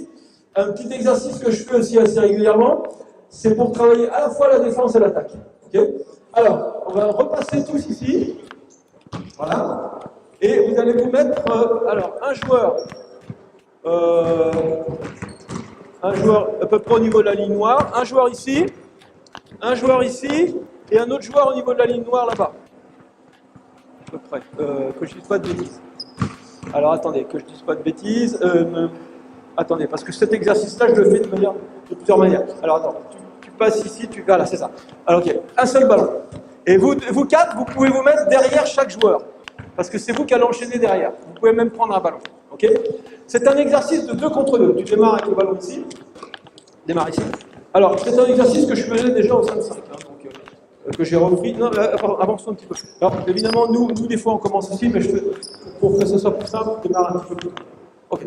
Alors, le joueur qui est ici, là, c'est qui, le premier? Avance un peu, s'il te plaît. Alors, stop. Tu lui fais une passe et tu vas défendre sur le joueur qui est là-bas. Tu fais une passe à ce joueur-là, et ce joueur-là donne la balle ici, et toi tu vas défendre sur ce joueur. Vous voyez? Comme ça, on va se retrouver à 2 contre 2. Ok? Au final, on va se retrouver à 2 contre 2. Ok? Et on va jouer dans le 2 contre 2. D'accord? Donc, pour la défense, l'objectif, ça va être d'enchaîner des passes et des courses, avec cette capacité de sprinter, de ralentir ses appuis pour se contrôler, ce qu'on appelle un close-out, et de venir avec la main levée pour gêner le tir. Parce qu'on sait que c'est très important le tir à 2 points, et que si on laisse le joueur, les joueurs sont très adroits, ils vont mettre des paniers dans la poche. Donc il faut être capable de sprinter, ralentir ses appuis, venir ici, ok, pas se jeter, pas être comme ça, ok, essayer d'avoir les pieds, si possible, le plus face au joueur, hein, ok, pour prendre du volume, ici, tout en étant en capacité de lever le bras, ici, pour gêner le tir, et en même temps prêt à reculer. Ça, c'est difficile. Ça, c'est très, très difficile. Et ça, c'est pas le 3-3, c'est le basket en général. C'est l'élément défensif peut-être le plus difficile, avec la défense sur pied. Pour moi, c'est close-out, c'est difficile. Parce que ça veut dire qu'il faut sprinter, ça veut dire qu'il faut ralentir, ça veut dire qu'il faut être en capacité à gêner le pied. En même temps, il ne faut pas se prendre une valise en étant comme ça, ou en étant. Vous voyez. Donc ça, c'est très compliqué. Et ça n'arrive pas du jour au lendemain en claquant des doigts. C'est du travail, des années de travail pour réussir à faire des bons close-out. Hein. Et donc l'attaquant, lui, il va jouer dans le close-out, c'est-à-dire qu'il va regarder lui, et si jamais lui, par exemple, il arrive peinard, boum, shoot, parce que c'est très important de marquer. 25% de réussite, c'est bien déjà. On est au-dessus. Là, déjà, tu peux y aller. Et en plus, tu peux tirer et récupérer ton ballon derrière. Donc, tu tires. Et s'il arrive très près, tu peux le passer en 1 contre 1. Tu peux aller au bout, mais l'autre, après ta passe, il peut jouer dans les espaces, il peut couper, il peut aller dans le corner. Pour l'instant, on ne va pas mettre de pick and roll, mais on pourrait évoluer l'exercice vers du pick and roll derrière. Vous voyez? Donc là, c'est un exercice qui est à la fois simple, terriblement efficace. Terriblement efficace parce qu'on va travailler l'attaque et la défense, conjointement. Ok? Si vous pouvez, au niveau de la communication, je sais que c'est pas facile, on ne va pas y arriver en séance de 2 minutes, mais annoncer balle à chaque fois, ce serait parfait. C'est-à-dire, vous faites la passe, vous arrivez, vous faites balle. Vous arrivez, vous faites balle. Ok? Voilà. C'est juste pour qu'on soit bien d'accord que c'est vous qui avez la responsabilité de la balle, et c'est pas un autre. Ça, c'est très compliqué la communication. Hein. On n'y arrive jamais, c'est très rare. Voilà. Au 3-3, plus peut-être encore que le 5-5, parce qu'ils sont toujours dans la communication permanente. Ça, je le expliquerai tout à l'heure. Ok, on le fait 2 ou 3 fois. Ouais, je suis pas trop mal dans le timing, parce que vers midi, il faut que je commence le jeu. Donc on n'est pas trop mal. Alors c'est parti, go, passe, passe et sprint, passe et sprint, passe et sprint. Voilà, joue 2 contre 2. Là tu joues, t'enchaînes. Tu joues. Attention, rappelez-vous qu'on a 12 secondes d'attaque. Hein. 5, 4, ah.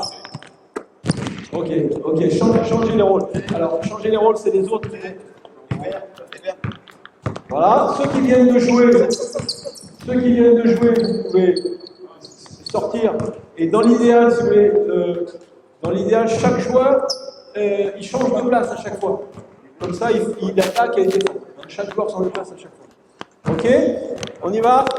Balle ici. Alors, on peut travailler avec la balle à droite, la balle à gauche. Et on peut même faire le même exercice sur un quart de terrain. Je ne veux pas le faire voir, mais c'est le même principe.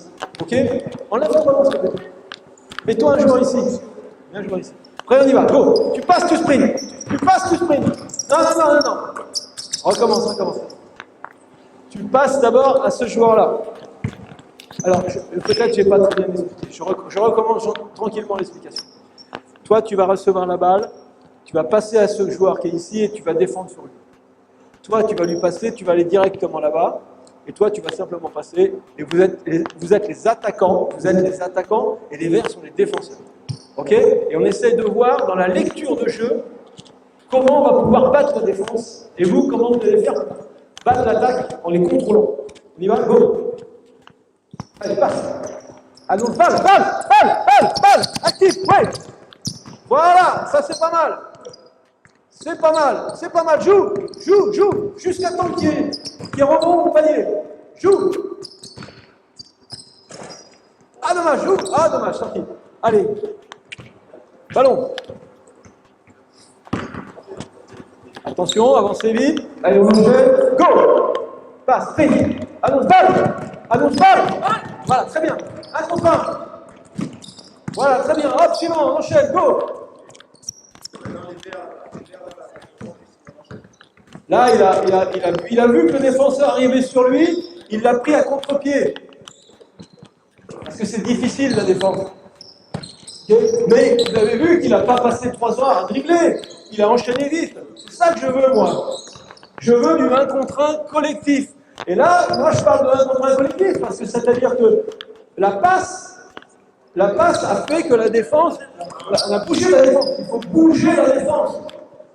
Au 5-5 également, mais au 3-3, on a plus d'espace. Il faut bouger la défense. Il faut la bouger. Alors, on peut la bouger avec la balle, avec des passes en particulier. On peut faire également des pick and roll ou des écrans non porteurs pour retarder la défense. Toutes les astuces sont bonnes pour, au définitive, on ait un temps d'avance en attaque. Et en défense, c'est l'inverse. Il faut arriver à contrôler le jeu pour être toujours en position d'être en contrôle défensif, on va dire. Et jamais battu. J'ai rarement battu. Voilà. Et tout de suite, alors, là, on est dans un exercice, un drill. Hein, mais ce qu'on va faire, on va faire évoluer le drill. On va le faire évoluer un tout petit peu. C'est-à-dire que maintenant, vous jouez. Et quand joue la défense, vous aurez gagné la balle. Vous allez ressortir, vous allez attaquer. Une fois. C'est-à-dire que les oranges vont avoir une attaque, vous allez voir une défense, et ensuite vous allez voir, vous les verts, vous allez avoir une attaque, et ils vont avoir une défense, et ça va déjà préparer pour l'exercice suivant de 3 contre 3, où on sera dans une logique de une attaque-défense. Ok? Voilà, on va voir ce que ça donne. Donc maintenant, on va remettre cette notion de transition. Je passe du statut de défenseur à celui d'attaquant. On y va, go! Allez, passe, cours! Annonce balle! Balle! Hop! 1 contre 1, boum! Tout de suite, les verts attaqués! Sorti une balle en drill. Ok, vous savez que vous avez 12 secondes pour jouer, hein? Là, on doit être là. Voilà, intercepté. Boum, fini. 4 autres. Allez, on a encore 1 minute environ. Voilà, regarde ce qui se passe. Il est loin, tu aurais presque pu tirer là. Hein. Tu aurais pu tenter un tir. Oh là là. Ok, bon, allez, 4 autres pour finir. Donc voilà, j'ai fait évoluer l'exercice. Au départ, c'était vraiment un exercice uniquement une fois attaque-défense. Et là, on a fait évoluer l'exercice avec cette notion de continuité qui est vraiment spécifique au 3-3. Vraiment spécifique au 3-3. Voilà, il en sort, il enchaîne. Ah, dommage. Alors là, tu vois, si tu avais fait ce que je t'ai dit au début, si tu avais fait une passe à terre, ah non, si tu avais fait une passe à terre, ça marchait. Parce qu'il a commencé le backdoor. Hein? Super. Très bien, on va aller boire un coup, juste faire une petite transition. On va passer maintenant à des situations de 3 contre 3. C'est-à-dire qu'on va être vraiment dans du jeu, vraiment 3 contre 3. Juste le temps que vous prépariez. Alors, je bois un petit coup. La première, alors une question, comme ça fait transition. Pour l'instant, à part les éléments de règlement que tu as donné, à savoir l'utilisation du terrain et la nécessité de ressortir rapidement oui. La ligne des 3 points, oui. Je ne vois pas vraiment. Attendez, messieurs, attendez parce que j'entends pas les questions. Merci. Je ne vois pas de méga différence par rapport au 5 contre 5. Peut-être c'est ce que tu as dit au début, parce que pour moi, ce sont des exercices qui permettent de travailler la capacité offensive. Soit une action de contre-attaque, soit une action de rebond offensif et de jeu rapide. Ouais. Donc, ce sont des exercices. Mais écoute, moi j'aime bien ta question parce qu'en même temps, c'est ce que je voulais un petit peu vous faire comprendre que ce qu'on faisait là, c'était valable aussi pour le. Enfin, c'est-à-dire, c'est pas uniquement des exercices pour le 3-3, c'est des exercices généraux que moi j'utilise. Mais simplement, je mets plus le focus sur certains exercices que sur d'autres. C'est tout. Hein, voilà, donc, alors, il y a quand même une notion, une différence quand même fondamentale entre les deux disciplines, c'est cette notion de continuité, hein, qu'on n'a pas au 5-5. Rappel au 5-5, il y a panier marqué, il y a remise en jeu derrière la ligne, il y a rarement une contre-attaque à partir d'un panier marqué. Ça peut arriver, mais c'est rare. En général, il y a une montée de balle plus ou moins rapide. Des fois, ça se fait en marchant, des fois, ça se fait un petit peu en trottinant. On va dire que c'est un temps un petit peu de latence. Hein, voilà, après panier. Nous, il n'y a pas ça. On enchaîne. Puisque je rappelle que le règlement, et ça c'est peut-être bien de savoir pour tout le monde, ça peut être pas mal, je rappelle que le règlement, viens là, je fais un petit point de règlement. Ok. Alors, j'ai marqué un panier. Je vais essayer de ne pas le rater quand même. Voilà. J'ai marqué un panier. Il est donc en possession du ballon. Il était en défense. Okay. L'arc de nos charges, qui est ici, est un élément qui sert au 3-3 pour protéger le porteur de balle. C'est-à-dire que moi, qui est marqué, qui était attaquant, qui devient défenseur, je n'ai pas le droit de pénétrer dans cet arc de nos charges pour le gêner. C'est-à-dire que je peux lever les bras, je peux couper une passe, s'il y a un joueur ici qui est un défenseur, je peux couper une passe, il n'y a pas de problème, mais je lui laisse cet arc de nos charges comme protection, si vous voulez. Hein? En revanche, dès lors où il va sortir en dribble, à ce moment-là, je peux l'attaquer, avant même qu'il soit sorti des 75. Et je dirais même que nous, on utilise cette règle pour mettre en place un système défensif qu'on appelle la contestation de la sortie de balle. Et là, c'est bien avec ta question, parce que ça me renvoie à 2-3 petites choses que je vais pouvoir vous dire. Je ne vous aurais peut-être pas dit, sinon j'aurais peut-être oublié. C'est-à-dire que nous, en défense, vas-y, ici, stop, voilà. Alors là, c'est totalement spécifique au 3-3. Ça, vous ne verrez jamais ça au 5-5, parce que là, si vous faites ça au 5-5, c'est une erreur défensive. Nous, on a comme objectif d'empêcher les sorties de balles en passe. Exemple, mets-toi ici, ici, voilà. C'est-à-dire qu'on sait très bien que s'ils sortent la balle en passe, ils vont pouvoir être très, très dynamiques dans la réactivité, pouvoir attaquer tout de suite, tirer 2 points, attaquer, et qu'on va être en difficulté. Donc nous, l'équipe de France, je ne sais pas les autres s'ils font, mais nous, quand on a perdu la balle, on essaye d'empêcher la première passe. Il n'y arrive pas toujours, parce que des fois on n'est pas toujours bien placé sur le terrain, mais en tout cas c'est un objectif qu'on a, c'est d'empêcher la première passe. Pour forcer le joueur à dribbler. Et on va l'emmener, vers le fond du terrain. Et à un moment donné, on va même l'empêcher de sortir. On va l'empêcher de sortir pour gagner du temps. Je vous rappelle, 12 secondes d'attaque. À partir du moment où il a pris le ballon, qui est descendu du filet, panier marqué, ou rebond. C'est plus facile sur un panier marqué que sur un rebond. Donc, il prend la balle, à partir du moment où, tac, les 12 secondes se démarrent. Ça va vite. Nous, on sait que quand on est capable de gagner 4 secondes, c'est-à-dire de ralentir, d'interdire, faire perdre du temps à l'attaque, ils n'ont plus 12, mais 8 secondes, voire 7 secondes d'attaque. Donc forcément, c'est plus facile à défendre quand on n'a que 7 ou 8 secondes à défendre que quand on en a 12. Donc notre objectif, nous, en défense, c'est de contester la sortie de balle, de ne pas laisser la sortie de balle se faire de manière normale en passe, forcer le dribble et interdire et ralentir au maximum. Si possible, gagner des ballons, intercepter, voilà. Ça, c'est vraiment le summum, c'est piquer un ballon, alors c'est génial. Et si on ne peut pas piquer le ballon, c'est pas grave. On essaye simplement de les ralentir. Et pour ça, on a des actions spécifiques au 3-3. Je dis bien spécifiques, qui n'existent pas au 5-5, ça je veux bien croire. Ok? Voilà. Donc c'était juste une idée qui me venait par rapport à ce que tu me disais. Donc il y a énormément de points communs. 90% de points communs entre les deux disciplines, ça reste du basketball. Après, il y a peut-être 10% de spécificité. Okay, voilà. Ou alors, ce n'est pas des spécificités, mais c'est la même chose, mais on met le focus plus sur certains éléments que sur d'autres. Il y a des éléments de 5-5 qu'on peut utiliser, ou pas utiliser. Okay, et d'autres, c'est l'inverse. Okay, alors, on va passer maintenant à un premier exercice de 3-3. Alors, je voudrais 3 attaquants, 3 défenseurs, s'il vous plaît. On y va? Alors, les 3 attaquants, vous êtes derrière la ligne. Ici, vous êtes un petit peu au large ici. Voilà, comme ça. OK? Et on va faire... alors, attendez. Alors, on va faire ce qu'on appelle le check. Alors, je vais vous en faire voir un, peut-être 2. Il y en a autant qu'on veut. C'est comme des systèmes de jeu. Le check, c'est ce qui va ressembler le plus à des systèmes de jeu de 5-5.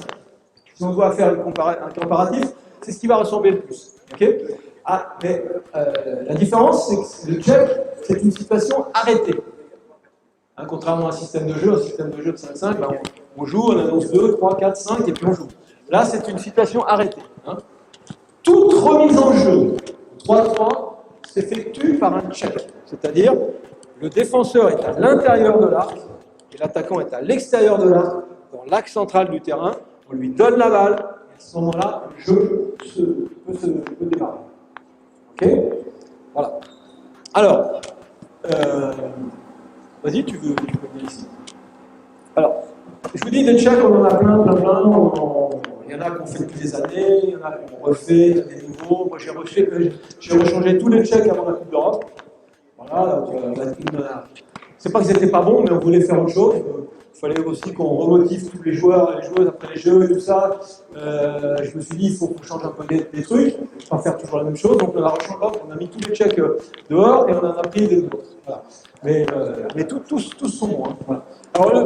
Alors un des premiers que je vais vous faire voir, alors ça serait peut-être bien que ce soit toi qui démarre plutôt sur un côté. Tiens, viens à sa place. Le côté assez grand. Voilà, comme ça. Je vous en fais voir un seul, je pense, parce que voilà, c'est un petit check. Alors, en plus, ce check-là, c'est vraiment un élément de 5-5 que j'ai utilisé. Voilà, c'est ce que peut-être les anciens se rappellent, ça s'appelle UC Elegant. Voilà. Alors, tu vas démarrer d'ici. On va mettre, vas-y, mets-toi ici, s'il te plaît. On va mettre plutôt le joueur de grande taille. Ici. Donc, toi, tu vas faire la passe à ce joueur-là. Vas-y. OK. Et toi, à ce moment-là, tu vas venir ce qu'on appelle lui faire un backpick. C'est-à-dire que tu vas te mettre ici, sur le chemin du défenseur, pour qu'il essaye de se prendre dans toi, comme ça. Boum.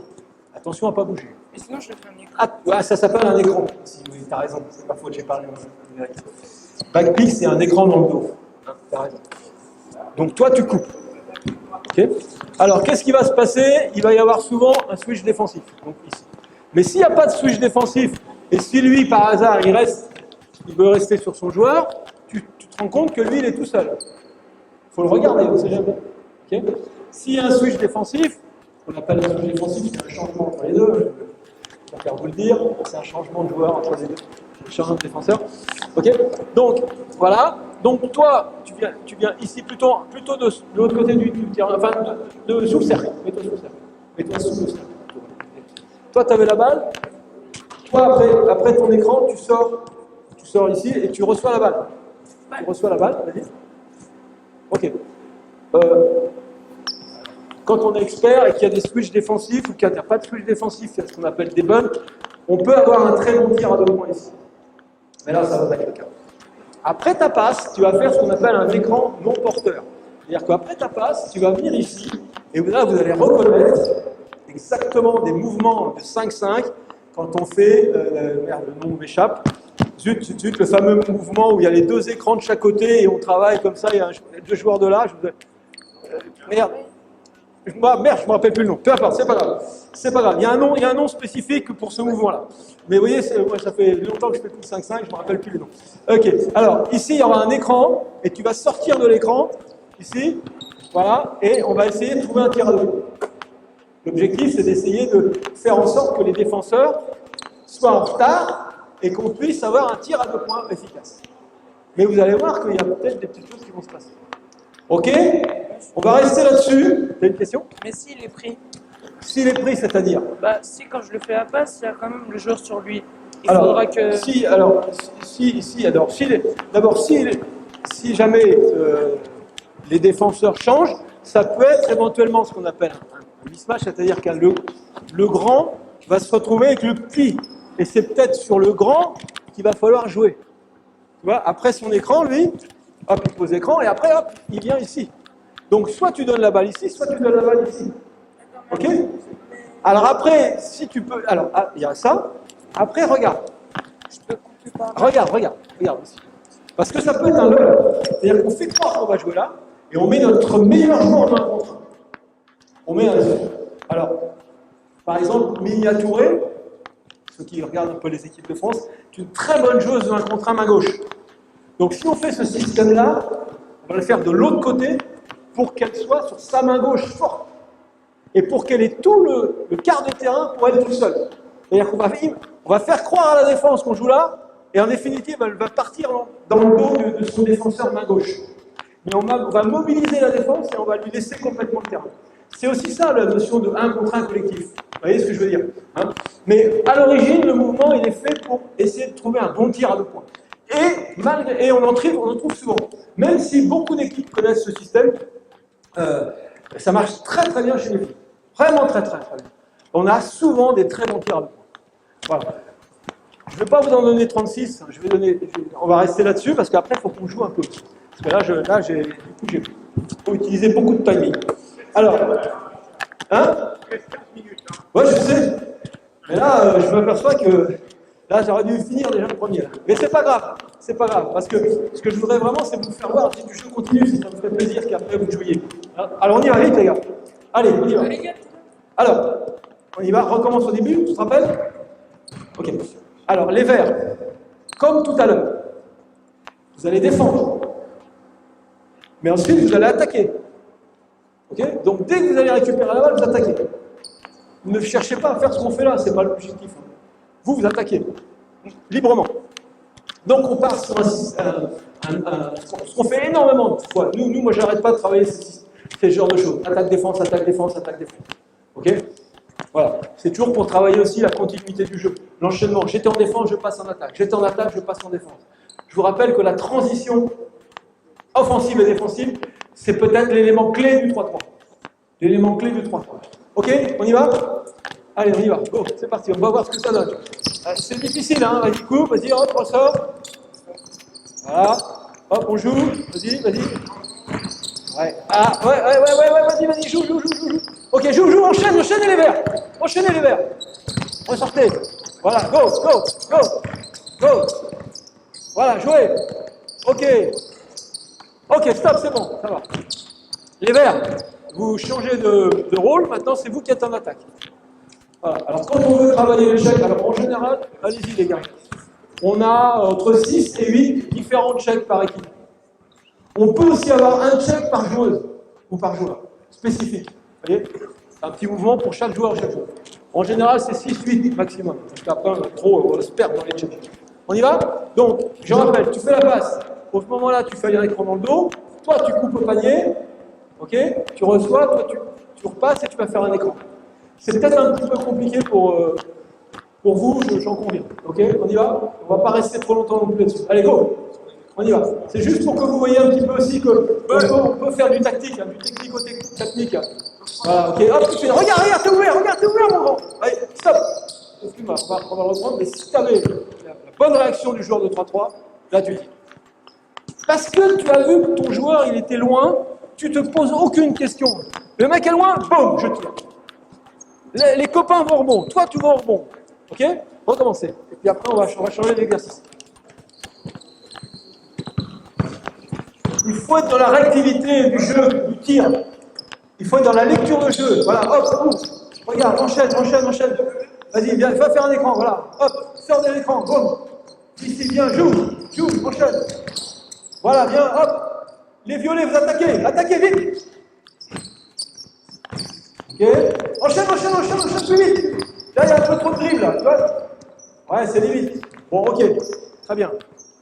Parfait. On va enchaîner maintenant un peu plus sur la continuité. Est-ce qu'il y a une question, une remarque avant que j'enchaîne? C'est bon? Ok. Alors maintenant, on va être dans la continuité. On va jouer... j'avais mis les pics, mais j'ai peur que ça soit un petit peu... On va plutôt privilégier le jeu au large. Mais on ne va pas interdire les pics, mais on ne va pas le privilégier parce qu'on n'aura pas le temps, ça va être trop long. On va essayer de jouer Donc, alors le coach, 2 minutes ou 5 points. Oui, rappelez-vous, je vous rappelle le règlement de 3-3. Un match officiel dure 10 minutes décompté ou 21 points. Si au bout de 7 minutes, il y a 21 points, le match s'arrête. Si à l'issue des 10 minutes, le score est à égalité, il y a une prolongation, et là, c'est la première équipe qui marque 2 points. Pas 2 points d'écart, 2 points. Voilà le règlement. Donc, ça explique que des fois, il y a des matchs qui se terminent avant les 10 minutes, parce qu'on va avoir 21 points. Et on cherche, toutes les équipes cherchent à gagner le match avant 10 minutes, bien évidemment. Ça fait moins d'efforts, okay, et en même temps, on marque des points. Et dans le ranking de match, vous voyez, quand on fait un tournoi international comme une Coupe d'Europe ou Lyon, à égalité à 3 équipes, c'est celle qui a marqué le plus de points qui passe. Donc on a les règlements obligent carrément les équipes à attaquer fort, à marquer des points. C'est pour le côté spectaculaire du jeu, le côté offensif. Ok, on y va. Alors là, je vais vous laisser jouer. Parce que je vais essayer de pas trop vous arrêter. Voilà. Et on va vous regarder. Et vous allez jouer soit en 5 points, soit en 2 minutes. Ok? Je vais juste contrôler à peu près que les 12 secondes, globalement, soient respectées. Je vais faire ça à la louche. Hein. Alors nous, quand on s'entraîne, on a tout le temps, l'équipe de France, c'est normal, le chronomètre, les 12 secondes, les arbitres, tous les entraînements. C'est normal, on est dans le haut niveau, donc on a toujours avec moi, j'ai des assistants, j'ai la table de marque, vous voyez, là je suis vraiment bien loti. Hein. Mais là j'ai un excellent assistant, table de marque qui fait tout. Allez, alors là vous jouez les amis. Je vous embête pas trop, parce que le 3-3 c'est d'abord de la lecture de jeu, donc je vous laisse jouer. Donc vous jouez, ok? Allez, on voit 5 points en 10 minutes. Et on va regarder. Et on analysera d'autres petites choses après. Ah voilà, il y a l'écran, bien, c'est pas mal. Voilà, ça c'est génial. Bon, c'est raté, mais c'est génial. Il a vraiment bien tiré. Voilà, les garçons, enchaînez, bien, voilà, il y a des enchaînements. Tout de suite, sortie de balle. Alors pour l'instant, il n'y a que des sorties de balle en gris. Attention à bien sortir. Là, c'est ennemi. Alors là, c'est balle perdue par les verts, je pense. Donc, check ball au milieu. Alors, rappelez-vous que normalement, un match, c'est 4 joueurs. Donc, il y a toujours une chaise de remplaçant ici, une chaise de remplaçant ici pour chaque équipe. On y va, messieurs. Et les changements se font à coup de sifflet d'arbitre. Et par les joueurs eux-mêmes, puisqu'on est dans un système d'autonomie totale. Il n'y a pas de coach pour coacher les vas-y, enchaîne. Donc, la difficulté souvent que les joueurs ont au départ, quand ils démarrent, quand ils n'ont jamais joué, c'est cette fonction d'enchaînement. Voilà, c'est normal. Mais ça vient vite, on comprend vite les choses. Allez, go, enchaînez tout de suite. Voilà, bien, un tir, voilà, très bien. Hop, sortie de balle. Alors je vous dis pour l'instant, sort bien. Normalement ici, il avait laissé. Attention, sortez bien, vous levez bien le pied. Vous sortez. Ah, hop, on enchaîne tout de suite. On est toujours à 0-0, me semble-t-il. Hein, voilà, très bien. 1-0, pardon. Ok, joue. Très bien. Un seul point, parce que là, hop, ok, enchaîne vite. Allez, go.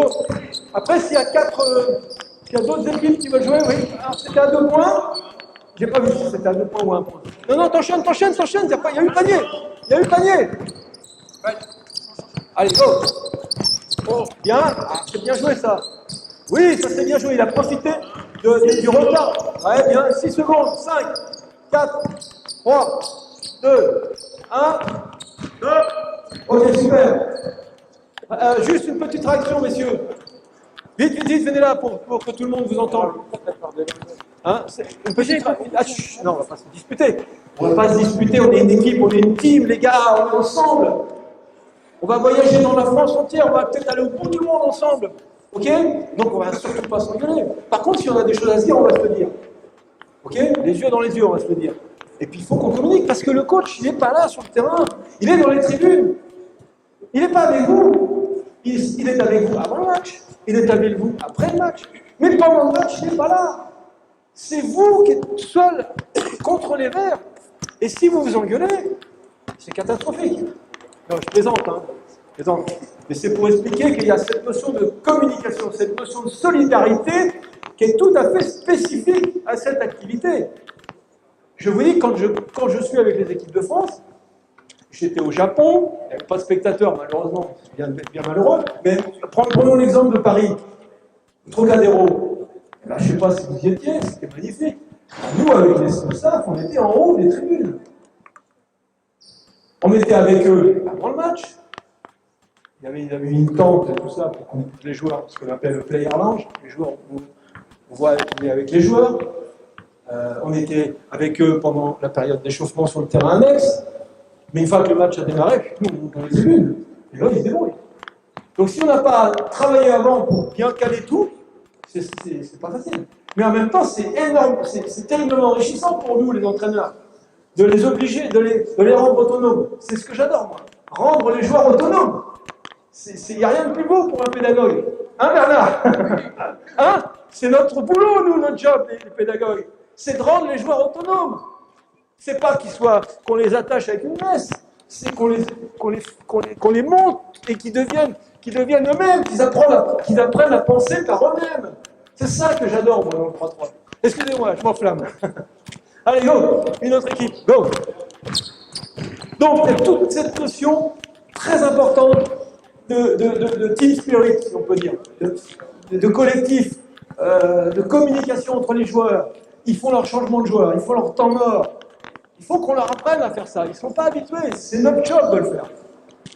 On y va, messieurs? On repart pour 2 minutes. Vous avez compris? Je ne les embête pas avec des formes de jeu.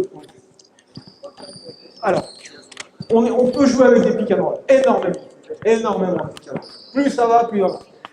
Des enchaînements de main à main. Pick and roll. Pick, repick. Pick dans tous les sens. Ça n'arrête pas. Ça n'arrête pas. Les pick and roll, les écrans non porteurs, ça n'arrête pas. Le jeu au large, le jeu de passe, ça n'arrête pas. Le jeu de 1 contre 1, voilà. C'est les trois axes principaux. 3 axes principaux. Okay. Le rebond off, très important. On y va, messieurs? Allez, go! Tir à 2 points. Rebond neuf. Sortie de balle, enchaîné. Oh, attention, petite faute. Bon, là, c'est une faute un peu involontaire, mais on va donner un check ball là. On va donner un check ball au orange. Allez, go!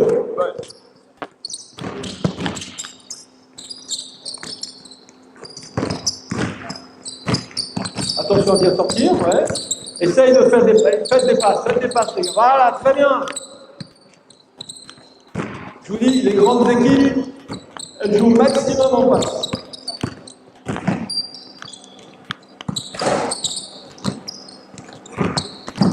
Allez, encore jusqu'à la ligne noire. Main à main, très bien, main à main. Tir à 2 points. Voilà. C'est pas grave, stop. Ok, balle au... Là, on a vu un main à main.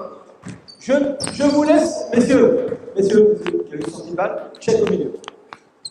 Je vous laisse libre de faire ce que vous voulez en termes de jeu offensif. Vous pouvez faire des backdoors, vous pouvez faire des écrans porteurs, vous pouvez faire des mains à main, vous pouvez faire des écrans non porteurs, vous pouvez faire du jeu posté. Tout ce qui vous vient en tête, essayez de le faire pour gagner le match, pour être efficace. Go! Pick and roll, magnifique, dommage, c'était pas payé. Allez, hop, mais c'était super bien joué. Voilà, ah, il y a du travail de finition. Attention à bien sortir. Voilà. Très bien. Intercept, non, joue, attention là. 5, 4, 3. Jouez. Balle orange, moi. D'accord. Combien de temps? 40 secondes. Il y a le temps. T'arrêtes, hein. Tu fais des allées. Merci. Hein. Backdoor. Ah, dommage, c'était beau. Même si la passe sur la première attaque, mais elle était pas mal. Et playback, tu vois ce qu'on a travaillé les mains, playback, tout ça, backdoor, ça va revenir. À force de les entraîner, forcément, ça progresse après. Hein. Oui, très bien. Alors là, on trouve ça juste, pour l'instant, un problème de finition. Ouais, bien. Laisse ça va, t'as pas le droit d'apprendre. tu la prends, tu as un avertissement. La deuxième fois, c'est faute technique. Oui, là, attention, bien sortir, bien sortir. Voilà, tentative de tir. De loin, non, hop, on enchaîne. On enchaîne. 5, 4. Allez, go, on enchaîne. Allez, reste plus beaucoup de temps. Hop, sorti. Combien de temps? 2 secondes. Hein? 2 secondes. Alors attention, 2 secondes. Attends, pas trop. C'est toi ici. Allez, hop, c'est parti. 1, oui, 2. Hop, un peu long. Ouais. Ok, très bien. On fait un dernier match. Mais attention, là je vais mettre une règle très embêtante pour vous. Je vais vous limiter à un dribble par joueur. Alors, nous on fait sans dribble. On fait beaucoup de jeux sans dribble avec les équipes de France pour justement développer tout ce qui est jeu de passe, jeu sans ballon. Énormément. Et alors, ça peut être du jeu sans dribble, tu joues avec un dribble, là on va faire avec un dribble, ce qui autorise un petit peu plus de choses que le jeu sans dribble. On peut faire quand même des petites actions, notamment d'attaquer le panier sur un dribble. Voilà. Mais le fait de jouer sans dribble, vous allez voir, je ne sais pas ce que ça va donner, mais normalement, il y a un changement total de comportement.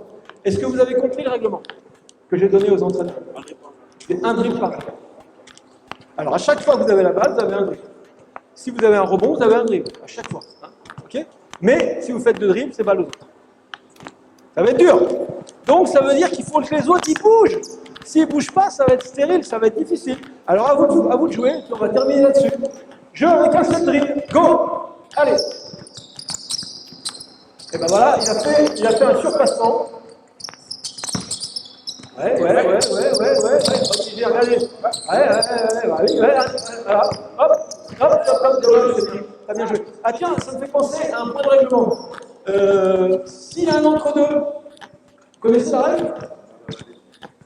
Balle à la défense. Voilà. Ok, donc balle au vert. Check ball. Ici, milieu. Allez. C'est parti, go. Ouais, allez. Bien.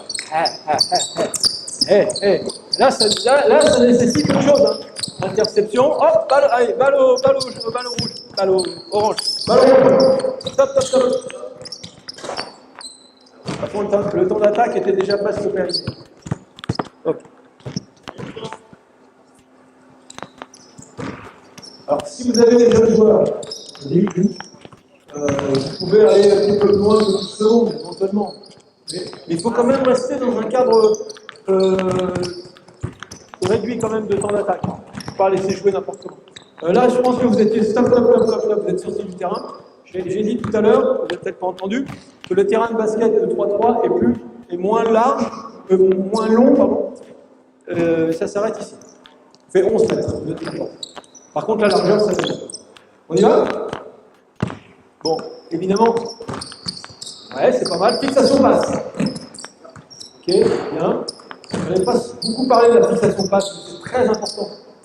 On va attaquer en dribble, on va provoquer l'aide des défenseurs et on va sortir la balle.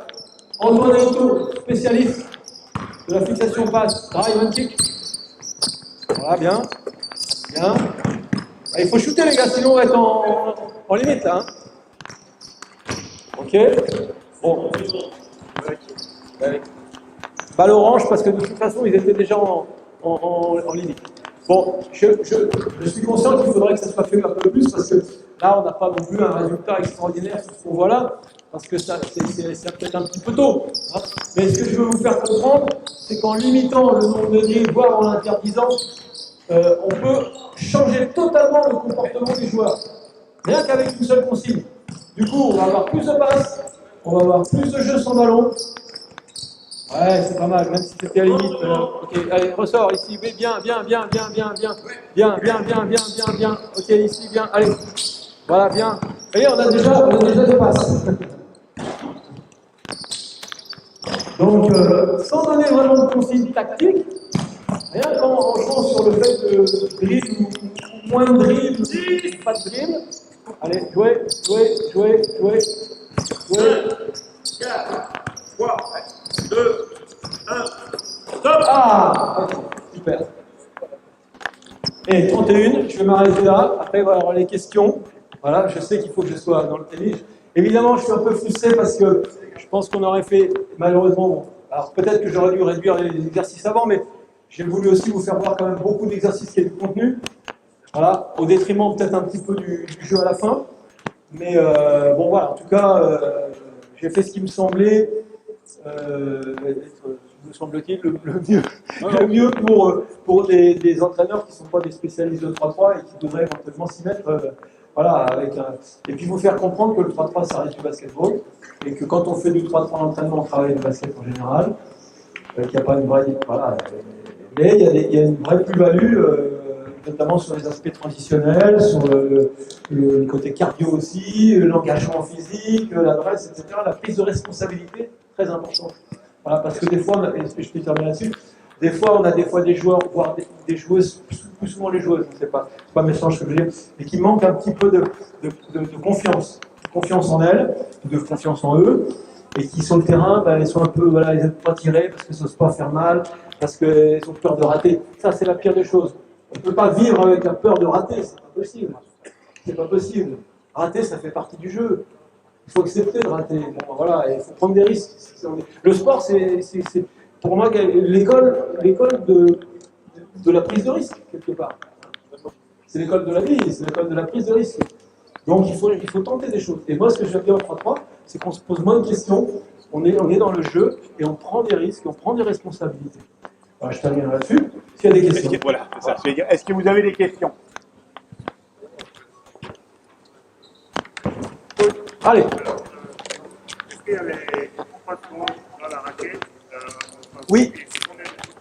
Alors, alors oui, je vais répondre à tes 2 questions.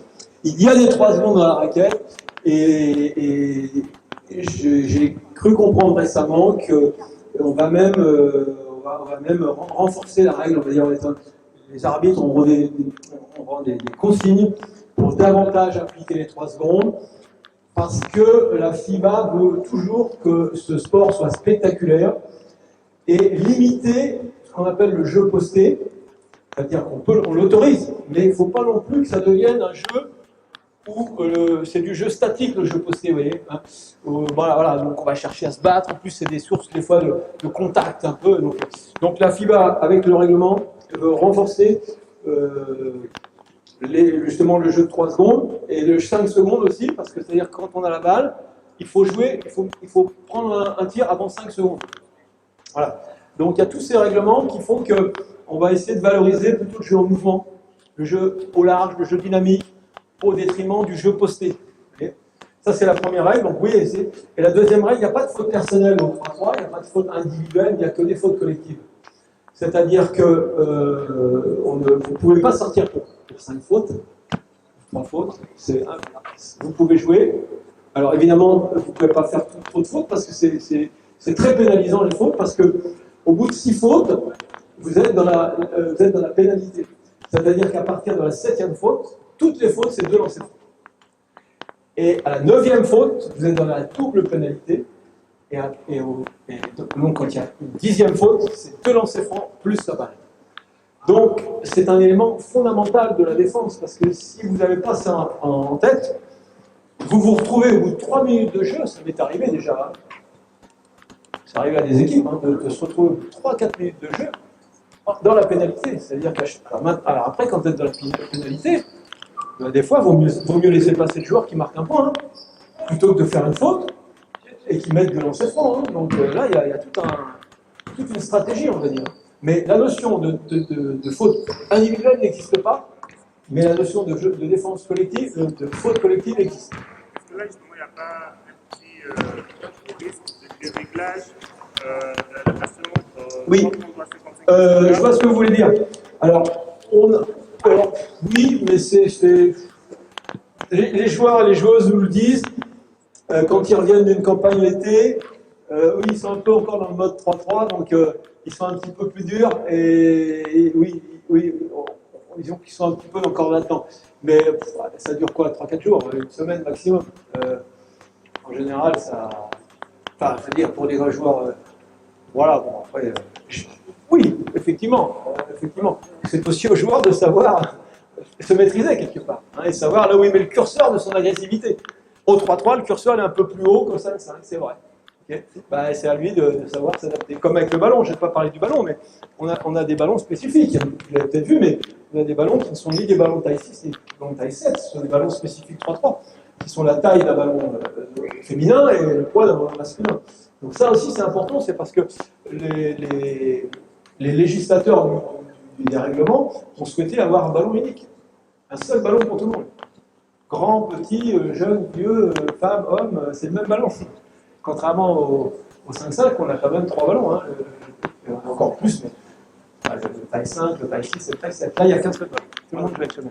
C'est aussi une volonté de la FIBA de faire quelque chose d'universel. On a des règles universelles. On est les seuls. Le basketball n'a pas de règles universelles. Vous avez les règles de la NBA, vous avez les règles de la FIBA, vous avez les règles de la NCAA, vous avez les règles de l'Euroleague. Chaque ligue, quelque part, a ses propres règles. Au basket 3-3, FIBA 3-3, c'est les mêmes règles pour tout le monde.